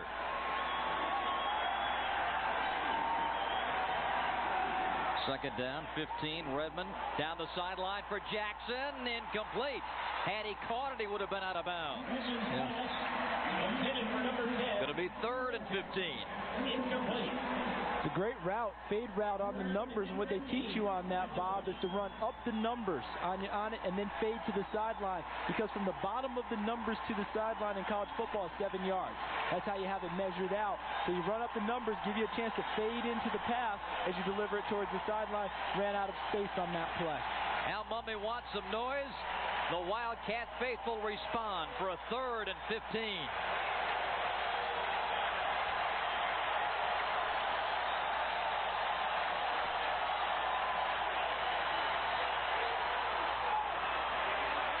Boyd. Not enough for a first down. Lavelle coming across to the middle, made the grab. And check out Redmond. He's taking some licks after he releases the ball. He really is. And that was a good, clean shot by Dennis Johnson. That's what they teach you. Remember the old Al Davis adage with the Raiders? The quarterback must go down, and he must go down hard.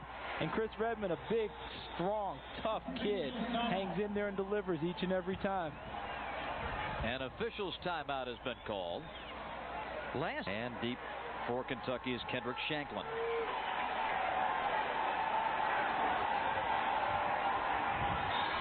Here's the punt. And another running grab by Shanklin. This time, not much yardage on the return. Kentucky's defense is rejuvenated to start this second half. Jeff Snedeker, his father suffered a stroke. We're happy to report that he's feeling better. Now the Kentucky offense. And batted down up top. It was Josiah. Got that big paw up there to knock it down. 2nd and 10. Same pass that Kentucky actually started the ball game with. Just a quick flare, throwing it out to the back, and the ball's thrown almost on the line of scrimmage. So if you don't whistle, if you're not able to whistle through, if a lineman does get his hands up, they have a pretty good chance of knocking it down, as Josiah just did. 2nd and 10 at the 42-yard line. Louisville 28, Kentucky 13.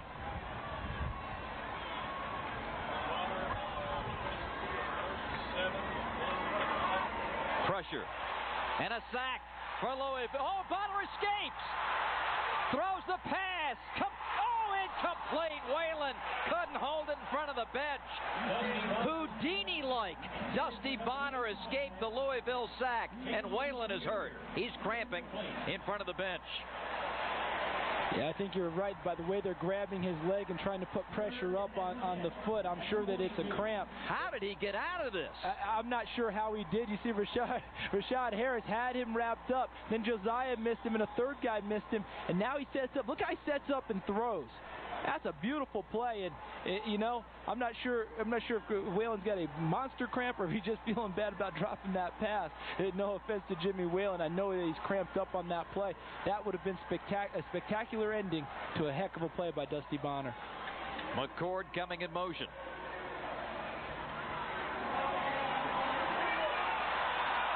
Bonner time, but McCord couldn't hold it. Or rather, that was Anthony White coming over the middle. He could not hang on. And now let's try to go down to Ralph. Well, Bob, they got Whalen down here on his back. His right leg is up in the air, and they are icing down his calf area. So it does look like he cramped up a little bit. They got ice going up on both sides of his leg, and he should be ready to go here momentarily. Getting back to the story about Jeff Snedeker, he did have 2 shoulder surgeries, one this past January, his father having the stroke. It's been a tough year, Bob. He said he almost didn't come back, but he says, if I didn't, I would have regretted it. Kentucky and the fans, Ralph, very happy that he did. He's having a whale of a third quarter to lead the Kentucky resurgence. Hey, an actual punt for Kentucky. Andy Smith gets it down. A penalty flag goes down. He's on the return. Jackson is taken down. Well, let's see what happens to the penalty here. We have 10:25 to play in the third quarter. And a 15-point Louisville is your home to the most extensive coverage of SEC and Conference USA athletics on television. Here comes Moreau, one man to beat, tiptoes the sideline and out of bounds.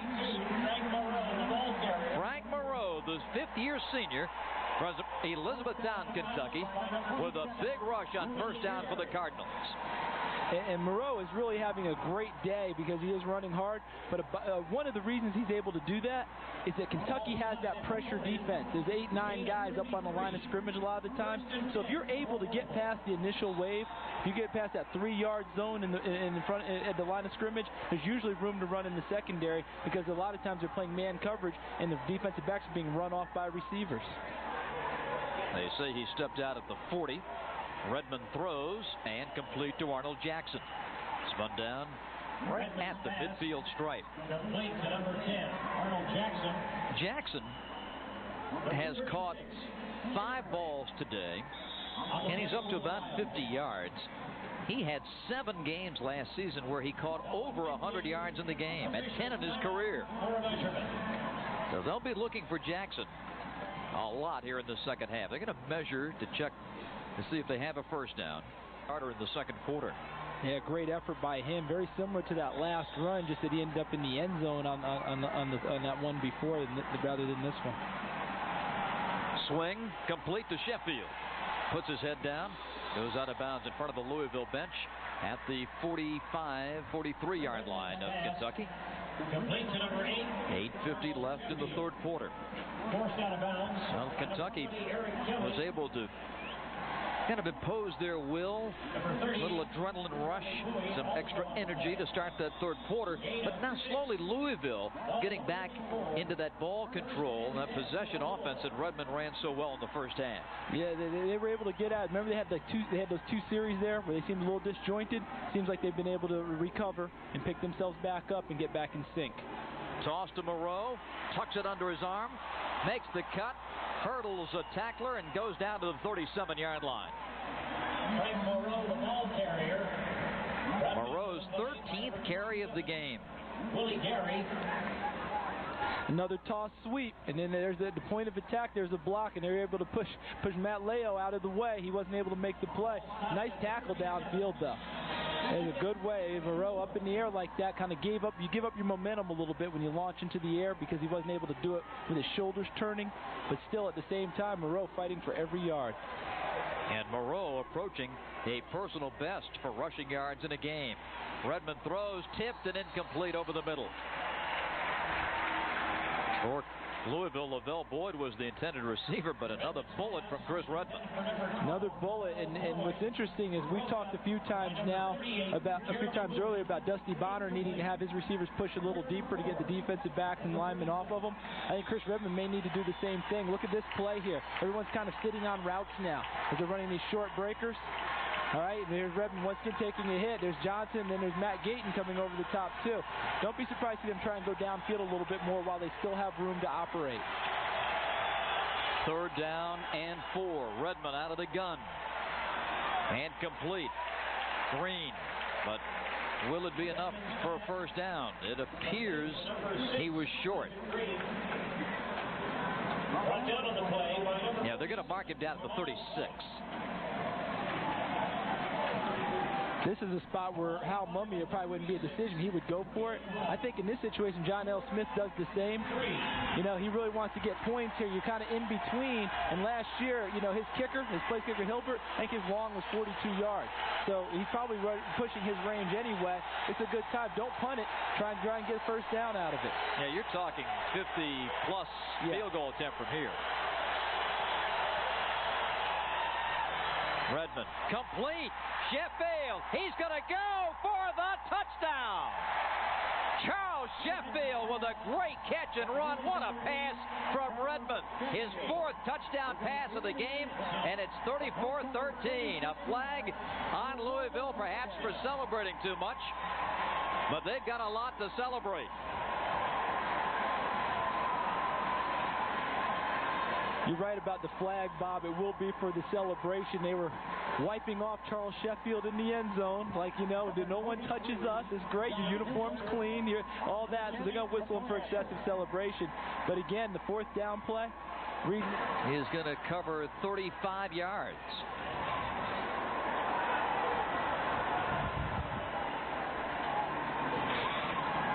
And the kick is good. So Hilbert has to kick a 35-yard point after to make it 35-13. Mr. Redmond having a day. His 4th touchdown pass. It's a college football. 5-13. The Cards and the touchdown from Redmond to Sheffield. And now Kentucky with a big return. Allen's got room to run at the 50 and wrestled out of bounds at the 47. Boy, that's a pick-me-up that Kentucky needed. Dougie Allen, the sophomore from here in Lexington, with a big return. Great saving tackle by Antonio Roundtree also. He saved a touchdown on that play.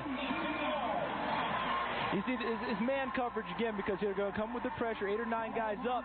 When he beats Quintus Cumbie on that play, Sheffield, the only guy who was free is the free safety number 27 there, Willie Gary. He had no specific man-to-man responsibilities. That's what he's back there for, hoping to prevent that from happening. But Sheffield beat him on a crossing route, so he was actually running away from Gary. A tough angle for Gary to try and make up and make the play. Bonner steps up and sails it over the head of Quentin McCord. Bonner's pass. 7:54 left in the third. Are we to the point in the game? Certainly the scoreboard would suggest that, but they can't use field goals. They need some touchdowns. Need touchdowns. It's rare that Hal Mumme thinks about kicking field goals anyway, because he's always looking for 6. But you're right, Bob. You know, field goals aren't going to make it up in the amount of time that they have. They need to take some strikes downfield, but it's tough because everyone knows they have to do that. So Louisville gets bolder on defense and really comes after it. The handoff to Homer. And not much, couple of yards to the 45. Not all the stories today are between the white lines on the gridiron. Ralph Shaheen, you have a touching story on the Kentucky sideline. Bob, it's one of the most amazing stories I've ever seen. This is Travis Freeman right here, who's working as an equipment manager for the University of Kentucky Wildcats. He's a freshman here at UK. Travis is blind. In fact, he became blind 6 years ago. Travis played high school football his entire career blind. If the University of Kentucky Wildcats need any inspiration, it's Travis. Oh, that's remarkable. Penalty flag and a procedure penalty coming up against the Wildcats. Well, you see stories like that, Charles, and to the center, and they would tell him who to block and kind of guide him along the way, and he did a bang-up job for his team. So I applaud that young man. 3rd down and 12 for the Cats. Bonner with time to the sideline and intercepted. Down the sideline goes Roundtree, and he is going to score. A 56-yard interception return for a touchdown.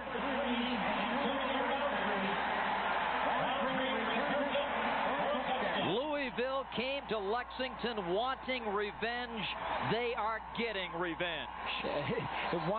Getting, the whole package is coming out for Louisville now. We talked about a couple plays ago, the tough thing for Dusty Bonner was he's been throwing so many short routes that people are sitting on him, and you're trying to push him deep, but the pass rush is coming harder now from Louisville. The defensive backs are coming up and becoming bolder because they have the lead. You know, they're not so worried about if they make a bad play.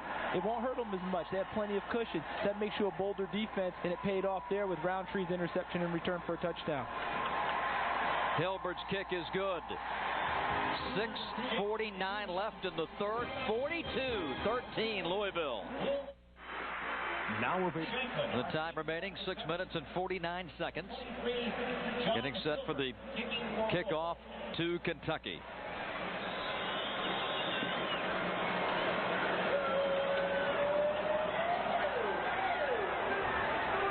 Allen's going to try it again. He had the big return a moment ago. And he's going to have another big one. 35, cuts back 40 to midfield. Boy, 2 great returns for Dougie Allen, the Lexington sophomore from Dunbar High. This time he brings it back 46 yards. When your team is up 35-13, you have a little cushion, allows you to be bolder in your coverages. And Antonio Roundtree, who missed a couple opportunities for interceptions or pass breakups earlier, doesn't miss this one. Sits on the route, makes a great play, and then cuts back into the end zone. And look at this enthusiasm. You think he's not happy?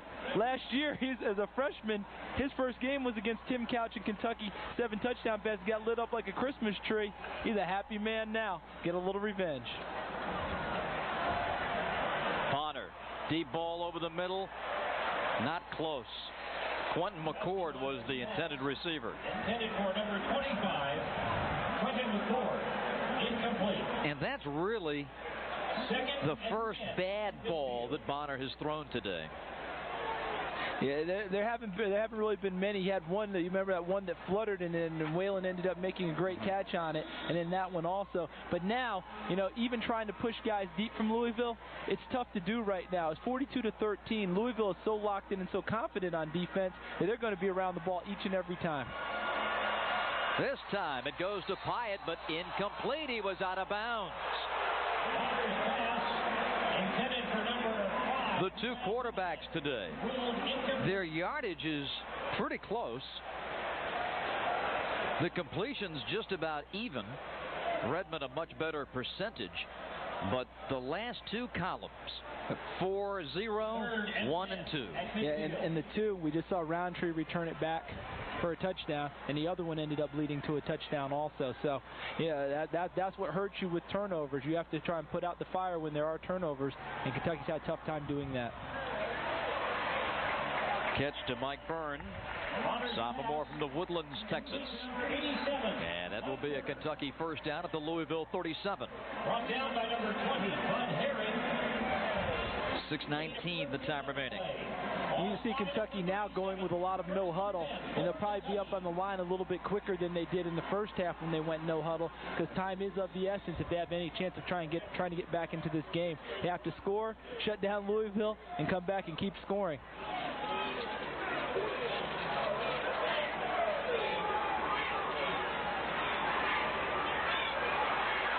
Complete. As Homer goes to the 30-yard line. 42, Derek Homer. Derek Homer, the junior from Fort Knox, Kentucky. Bud Herring on the tackle for Louisville. It is his fourth catch today for 8 yards. 10 different Wildcats have caught at least one pass in this game.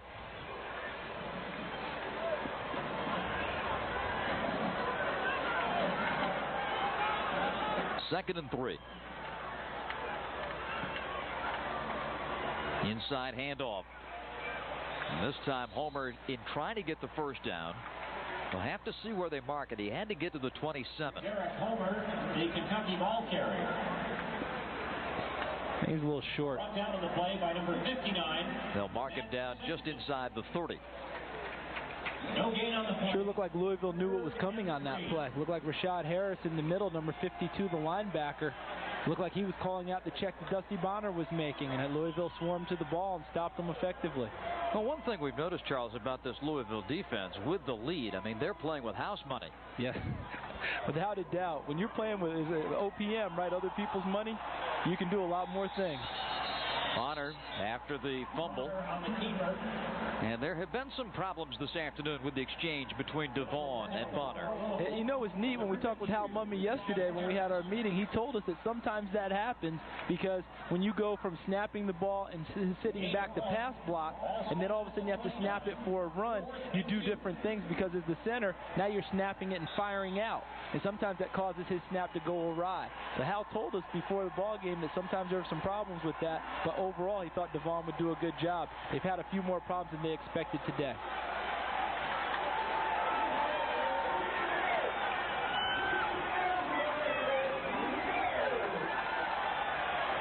Floats it. Incomplete. It would have been a touchdown. Quentin McCord just could not secure the ball. It's been that kind of a day for Kentucky. That was 6, folks. Definitely 6, and with a beautiful touch pass by Dusty Bonner. Looped it over and in, and all he had to do was catch it, and as you said, Bob, just secure it, and it's a touchdown. You see Dusty back there thinking it's another touchdown. But you know what's great about that reaction? It's not a lot of jumping up and down and embarrassing your receiver. Wide open is Boyd. And out of bounds at the 38. So Chris Redmond getting the Cardinal offensive machine cranked up again. Redmond is now 25 for 34 in the day. And he's gained 277 yards. Hal Mumme trying to encourage his Wildcats. Boy, you know McCord feels terrible. Oh, he just feels awful, and you see him seated right there next to Dusty Bonner. I am sure that Dusty told him, hey, sure would like for you to have caught that one, but I know there are plenty more that you will catch later. They've got a long season ahead of them. Moreau. Snedeker with the tackle. Number 32, Frank Moreau. Up to the 45-yard line. Approaching 3.5 to go in the third quarter. You know, it's interesting, Bob, when you talk about the old style of football and the old code of ethics that went into things. With a 42-13 lead, the old style told you run the ball, you run the ball, you run the ball. You try not to embarrass anyone. Remember those old days? They say, hey, you know, let's not score and all that. In this case, for both of these teams, when they have someone down and they continue to throw the ball, It's not a code of ethics on that one. That's what we do. So, everyone just has to deal with it. You don't hear many people talk about people running the score up anymore. People just do it because that's their normal offense. Moreau got away from Snedeker in the backfield and turns it into a nice gain. Frank Moreau, the Louisville ball carrier. Into Kentucky territory at the 47. This does give Louisville a great opportunity, though, to work on their run game, being up 42-13. They can pass at their leisure now and try and run the football. This helps the offensive line get stronger and tougher physically, because if you ask any offensive lineman, do you prefer the run block or do you prefer the pass block, 99% will tell you run block. That gives them a chance to fire out and hit someone. 15 carries and 139 yards for Moreau. It's the third biggest rushing day of his career, and folks, he's still got another quarter to go.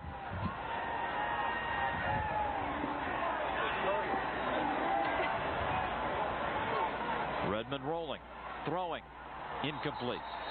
Intended for Boyd on the far side. Not only is Chris Redmond a terrific quarterback, he's a great golfer, but he can't golf anymore at Louisville. He was in a Pro-Am golf tournament with Brett Favre earlier this summer and won the closest to the pin, and the prize was a $16,000 bass boat. And of course, immediately they called the NCAA. Is this okay? Not to worry. Redmond paid the $100 entry fee himself. The tournament was open to the public, so he got to keep the winnings, but the NCAA took away his golf eligibility. And I know that really broke him up, too, because he'd had so many plans to go out there and be the next Duval or Woods on the PGA Tour. Sheffield with a catch down to the 32-yard line. Coming up next on Fox Sports Net South, our college football special. That'll be coming along after the game, and then we've got more football tonight, so stay with us. 42-13 Louisville. Sorry about that, Bob. As a follow-up to that, what you're talking about with Redmond winning that boat, it wasn't just a freak lucky shot on that closest to the pin. Kid's a heck of a golfer. Yeah, he's a 7 handicap. He's a 7 handicap guy. So, that wasn't a lucky shot. That's probably pretty much what he expects out of himself. Moreau, big hole. Cuts to the outside. Needs a block. Turned it back in. Takes it to the 21-yard line. Nice piece of running.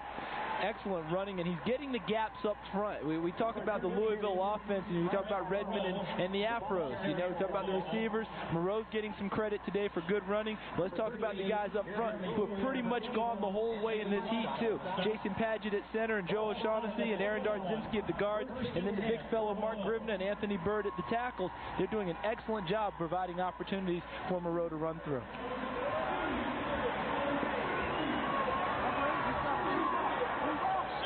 Grivna lines up on the left side.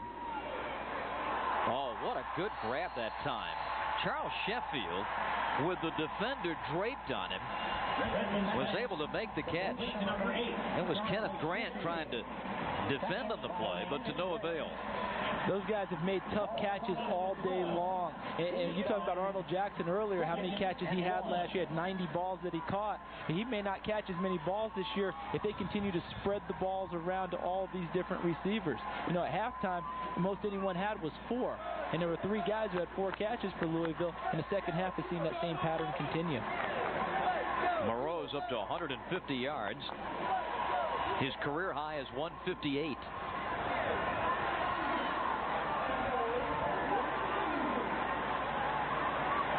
Redmond to the end zone.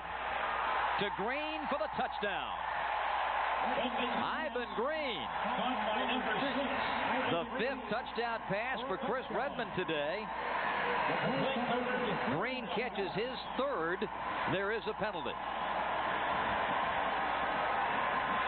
In the back of the end zone, the flag was dropped. Usually that's something that happened between the guys there at the end. I don't know if it's another celebration penalty or taunting. It was. Unsportsmanlike. And that'll be against Louisville. John L. Smith talked about it, being brothers, then you hug and you make up and all that. But Louisville's not here to hug and make up. All these guys on his team, they weren't thinking about, making up with their brothers today. That'll come way later. They want to secure this win first, and they're sure letting Kentucky know that they have the advantage. 12-yard touchdown. A great look here, and we talked about Dusty Bonner having some touch. Look at Chris Redmond's touch on that one. But that's almost unfair there. Jamal White trying to cover Ivan Green. Jamal White plays outside linebacker.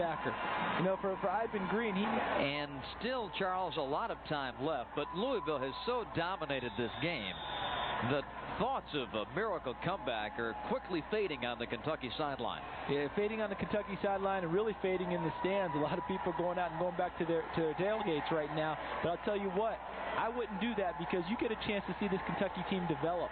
And I think they'll show a lot of toughness and a lot of mental toughness and effort in trying to stay in this ball game and trying to get better with each snap and trying to do a bunch of good things as they go downfield. Anthony White knocked out of bounds at the 27.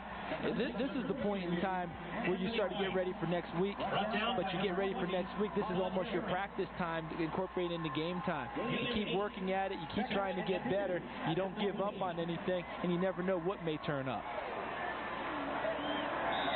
Case in point, Louisville lost this game last year, big at home, bounced back to win 7 and go to a bowl game. That's right.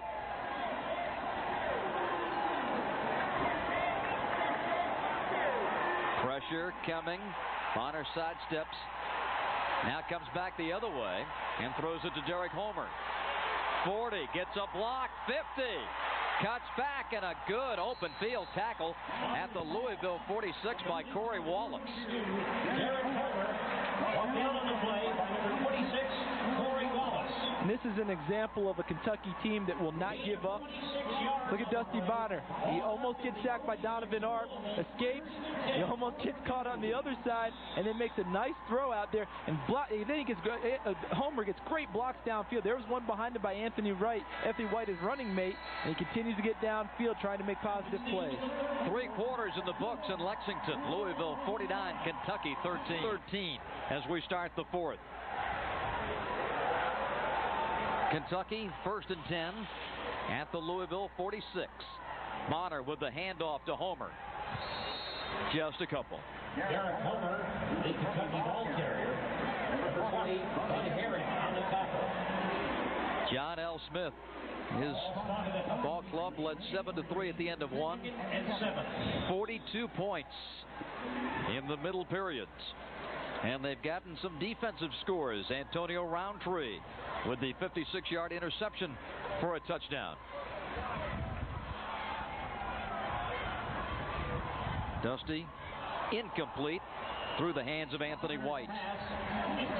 There's an old football axiom that says when your defense can score, you're going to go on to win the game. And Louisville's defense, which was just ripped apart last year by Kentucky in Louisville, they've changed the scheme, they've added speed, they've made the adjustments, and I think their defensive play, as much as Redmond has been spectacular in the offensive end, not to overlook the good play by the Louisville defense today. Can't overlook it because if they're not playing this way, this game is tight because it's a shootout.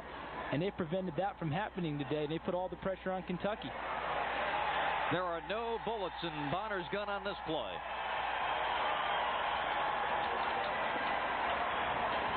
And again, good pressure. Toby Dawson, number 97, senior from Springfield, Kentucky, a former walk-on at Louisville, comes up to make the play.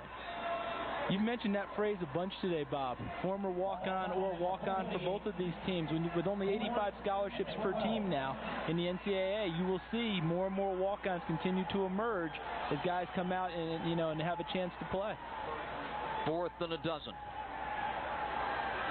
Bonner with time. Incomplete. And a penalty flag. That's going to be interference on Holman. Intended for number 5, Brad Pyatt. Incomplete. Pyatt was the intended receiver. I don't know if a defensive coach will forgive this even when it's 49-13. Yeah, you know, you don't want to pick up penalties and let the team continue to have the ball, but you know what he will like? His aggressiveness and going out and trying to make a play. You know, you're trying to come over the top there. It really wasn't a bad play. I think the timing was just off a little bit. He got there a little bit early. But I think his coach will forgive him because he was trying to get something done on it, although he sure would like for them to have punted the ball by now.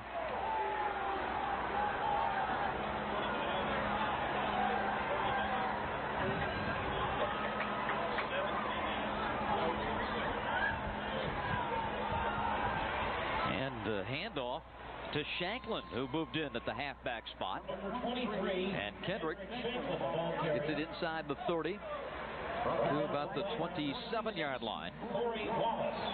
First time that Shanklin has carried the ball today. He's had two terrific returns. 13-19 remaining in this fourth quarter. And now the clock stops. And an official's timeout has been called. Not really sure what that's for, and both teams are coming out with the water. That doesn't usually happen on an official's timeout. And I think they're asking the trainers to hustle back off the field. Dick Honig, our referee, trying to get the ball ready for play, cranks the clock, and here we go. Dusty Bonner has thrown the ball 49 times today. He's completed 26. Here comes number 50. And it's complete. Pyatt, 10, spun and hits the turf at the 8. Brad Pyatt, the true freshman from Colorado, they have one of the drills they set up in the preseason was a tennis ball machine for Brad Pyatt. And he would try to catch a tennis ball coming at about 80 miles an hour. Well, the first one hit him right in the face. But he got the hang of it, and they think he's got a bright future here in Kentucky. He really does. I mean, they called a play specifically for him about the fourth play of the ball game. They don't do that very often for natural freshmen.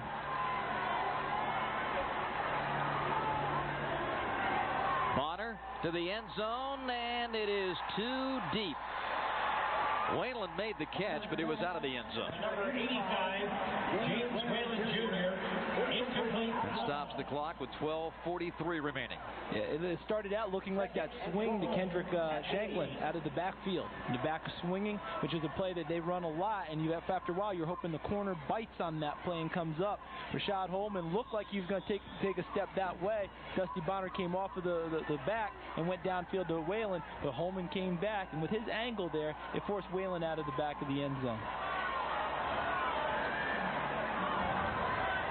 Dusty pressured, escapes, pressured again, does not escape.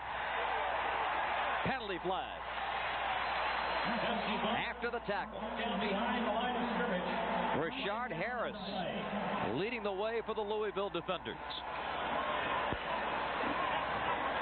Looks like they're going to call a late hit. You know that word they use a lot for quarterbacks?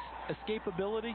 Dusty Bonner has exhibited a lot of that today. He's gotten out of a lot of pressure situations, but this time he couldn't quite get away. Harris there, and then there's the late hit on the other side. I see it there. Mike Gantos came over and flopped on him. Wasn't anything really malicious, Bob. You almost wonder if he just got so tired getting there.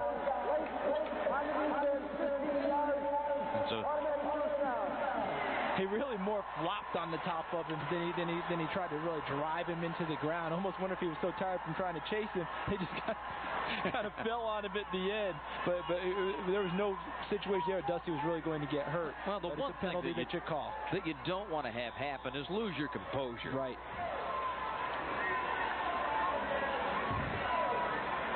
(49-13) Louisville.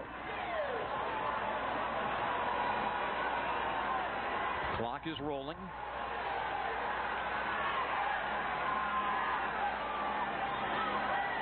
Bonner is going to try it again. Touchdown, Kentucky Wildcats. James Whalen.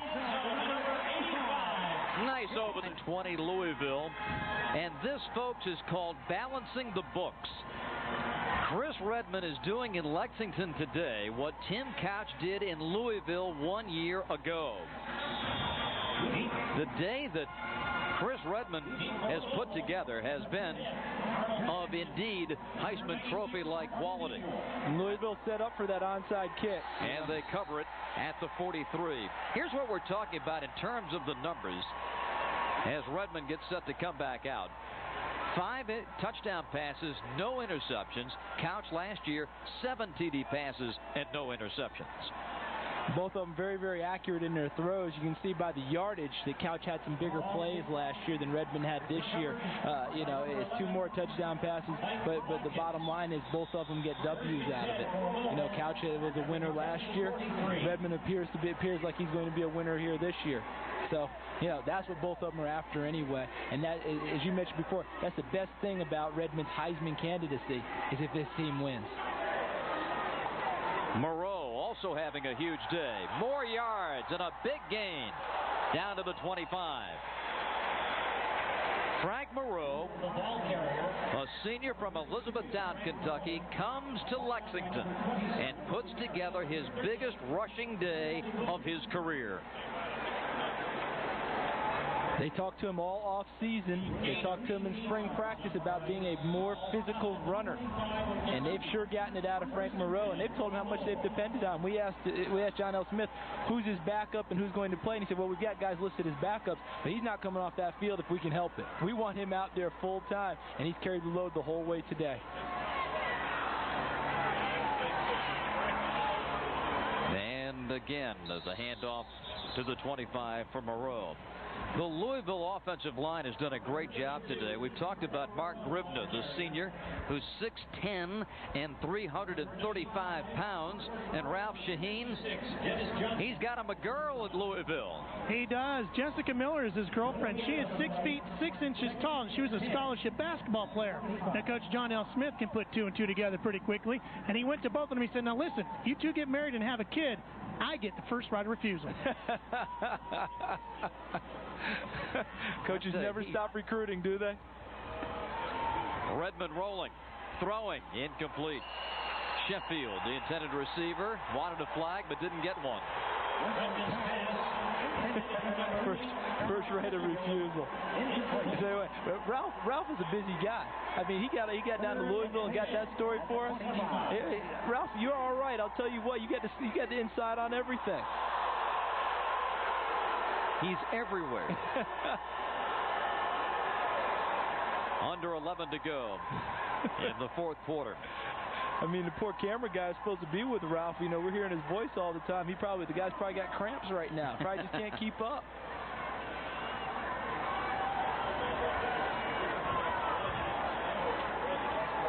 Jackson to the top of your screen. Boyd and Parker underneath, and it is going to be out of bounds near the stick. Jackson was able to make the grab, and yes, it is a first down at the 14. Gain of 11. John L. Smith told us that he burned the game films from last year. Losing 68 to 34. So he said he burned them, but he obviously remembers the score by the way they're going downfield again. Redmond took some punishment. Snedeker delivered the hit.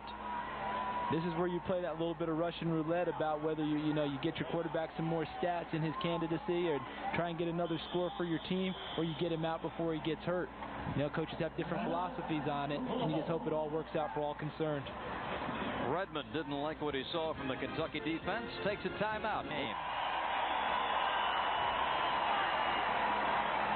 Moreau inside to the 10. Looks like it's shaping up as a very big day for Conference USA. East Carolina has defeated West Virginia 30 to 23. Big win for the Pirates in Charlotte. Louisville trying to knock off an SEC team, and they're 10 minutes away from doing that. And that is a big win for East Carolina. That was they shaped it what they call the East-West Showdown. East Carolina versus West Virginia. That's big, and they moved it to Charlotte. And I'm sure they had a big, big crowd there today. I know they were expecting over 60,000. That's a huge win for the Pirates. Earlier today in the SEC, we told you about Alabama's win over Vandy, 28-17. Redmond to Moreau. Gets a hole, walks in. Touchdown, Louisville Cardinals. Frank Moreau didn't have to really bust it. He had a huge hole to run through.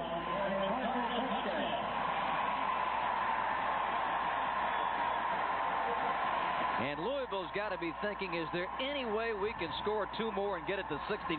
They sure would like that a lot. I mean, the first thought was when they had 49, well, you got to get 50. There's something magical about that half-century mark. But if they could get it up to the 69 and eclipse what Kentucky laid on them last year, I'm sure they would like that a lot.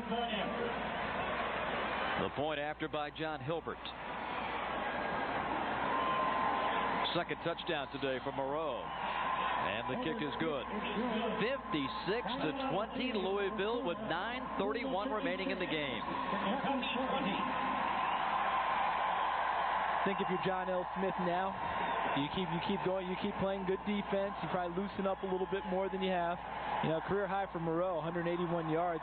You know, the guy averaged 7 yards a carry last year, and now he's at 9.8. You know, he's almost at 10 yards a carry. And was that his third touchdown today? His second. Second touchdown today, and I'll tell you what, he's really chewed it up. And you talked about it, Bob. He really didn't have to bust it through there. There was so much of a hole. He's just telling Willie Gary, come on, I'm in. Don't tackle me now. Well, not only is Louisville getting some revenge for what happened last year, they're also making up for lost time. The 56 points, far and away. After today, they'll want to make the grass red. John L. was telling us yesterday, boy, we'd love to christen their stadium the way they christened ours last year. And the way he said the word christen, too, was it? Yeah. He got a little crackle in his voice when he said that. Here comes the return. Pyatt breaks free to the 30. Still some traffic in front of him. And out of bounds near the 40-yard line. Here at Commonwealth Stadium, this is the first game in the expanded arena. The seating capacity now up to 67,005 in that corner. The only thing that hasn't gone right today has been the score for Kentucky. It has been all Louisville. Fifth. Dusty jammed up and sandwiched. Lost a couple of yards. Number 74, Mike Antos. Number 50. Hal Mumme. I think one of the good things about this, playing a rivalry game such as this to start the season, and Sam Newton, the Kentucky athletic director, pointed it out at halftime. Win or lose, it's a great way to start the season, A, but B, you've still got your whole season in front of you. That's right. And Hal Mumme knows that, still doing a lot of coaching out there.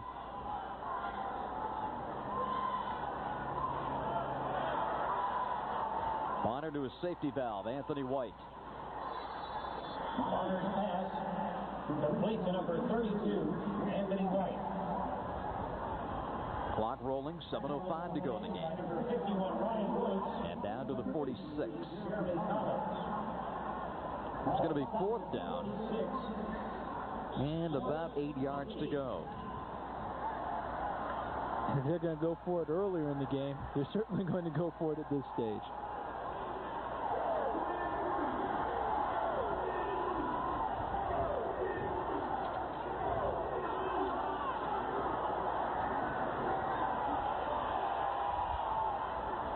And the catch made by Pyatt. Yes. They're going to, no. Well, wait, the linesman now says yes, he did make the catch. I know Louisville's not going to like that. John L. Smith may be up big, but he's still letting them know on the sideline that he didn't think there's any way he caught that pass. 14-yard gain makes it 1st and 10 at the 32. Pyatt had to pick this one right off the top of the. Tell you what. Looks like he made the catch. Looks like he made the catch to me. If it was bobbled, it was on his forearm when it was bobbled. Dusty over the middle, incomplete. And going through the hands of Kendrick Shanklin. 6 minutes to go in the game. And the Louisville Cardinals, they don't want to give up any more points if they can help it. They still want to make the stand. You see John L., he's still upset about the previous call. Even hitching up his sleeves, look like he's ready to go in and do a little bit of battle.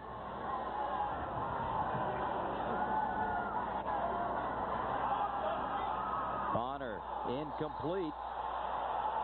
And that time, on the 100th pass of the game, Vincent Harrison was the intended receiver.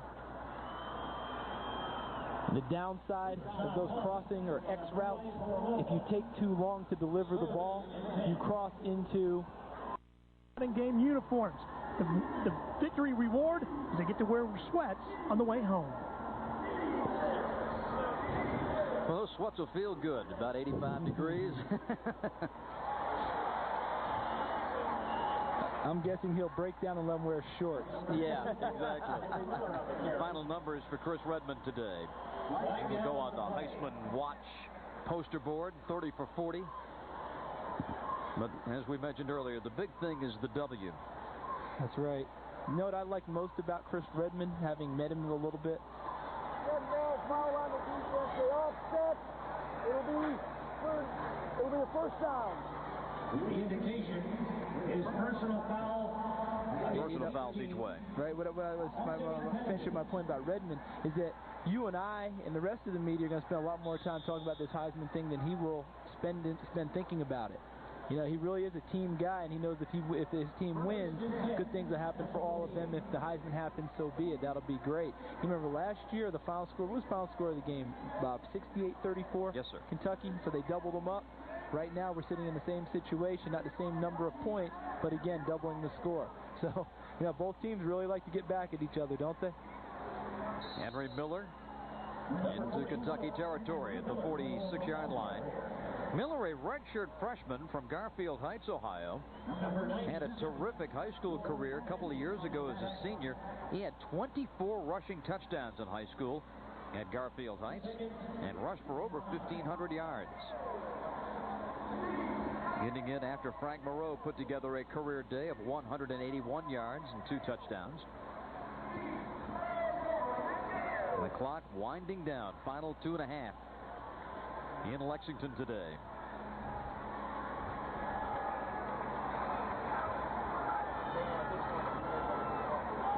Miller again. Boy, look at those fresh legs down to the 32. Number 44. Well, we've sung the praises of Frank Moreau. How about this kid, Henry Miller? He stands up to say, hey, I can do it too. He sure can, and you know what the factor is between the two of them is that offensive line. The same guys are in the game for both of them, and they've just carved out nice holes up front for these two backs to run through. So that's the factor right there that ties it all together. It's that offensive front for them. They've gone the whole way in this heat, and even with 2 minutes to go, they haven't substituted them out. Yeah, Gribner's down to 334 now. Watkins throws and complete.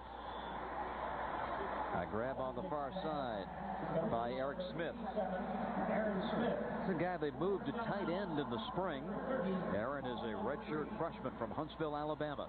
He's a former D lineman, and they moved him over, and they like the physical aspect that he brings to it. So he does a great job blocking at the point of attack because that defensive mentality he has is real aggressive in his blocking.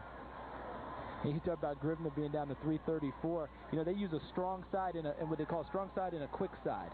And, you know, in layman's parlance, that's your strong side, and the quick side is the weak side, but no one likes to call it weak on most teams. The kids don't like that very much. But whichever side Gribner lines up on, because they flip-flop them, the field tilts that way. Exactly. Boy, Snedeker's still playing hard. Came through to make a big hit there.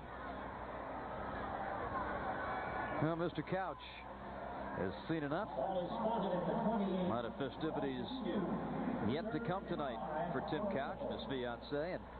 And then next Sunday, it starts for real. Sunday night, they open up the Cleveland Browns Stadium for real and bring in those hated Pittsburgh Steelers, for what should be a heck of a ball game.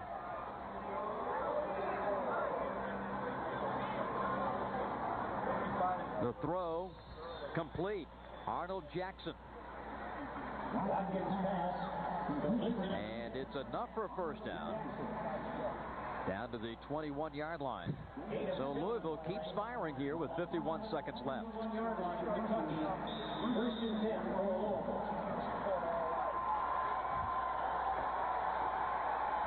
Hal Mumme's day has been a long one. He remembers last year and how much fun it was to score early and often on the road. Payback today. And Miller a couple of yards. Yeah, another good thing we saw about Hal is that he kept coaching throughout the whole ball game. He didn't give up. The kids didn't give up. That last touchdown pass that Bonner threw, Hal celebrated it big, and Dusty came over, gave him a big slap on the back for a job well done. He knows they're young and they're going to have to improve, and he's going to encourage that team all along the way. The final seconds as Hal Mumme walks across the field to shake the hand of John L. Smith. The Louisville Cardinals have come to Lexington, and they have routed the Cats. For Charles Davis, Ralph Shaheen, this is Bob Rathman saying so long. We now take you to Denver for Colorado.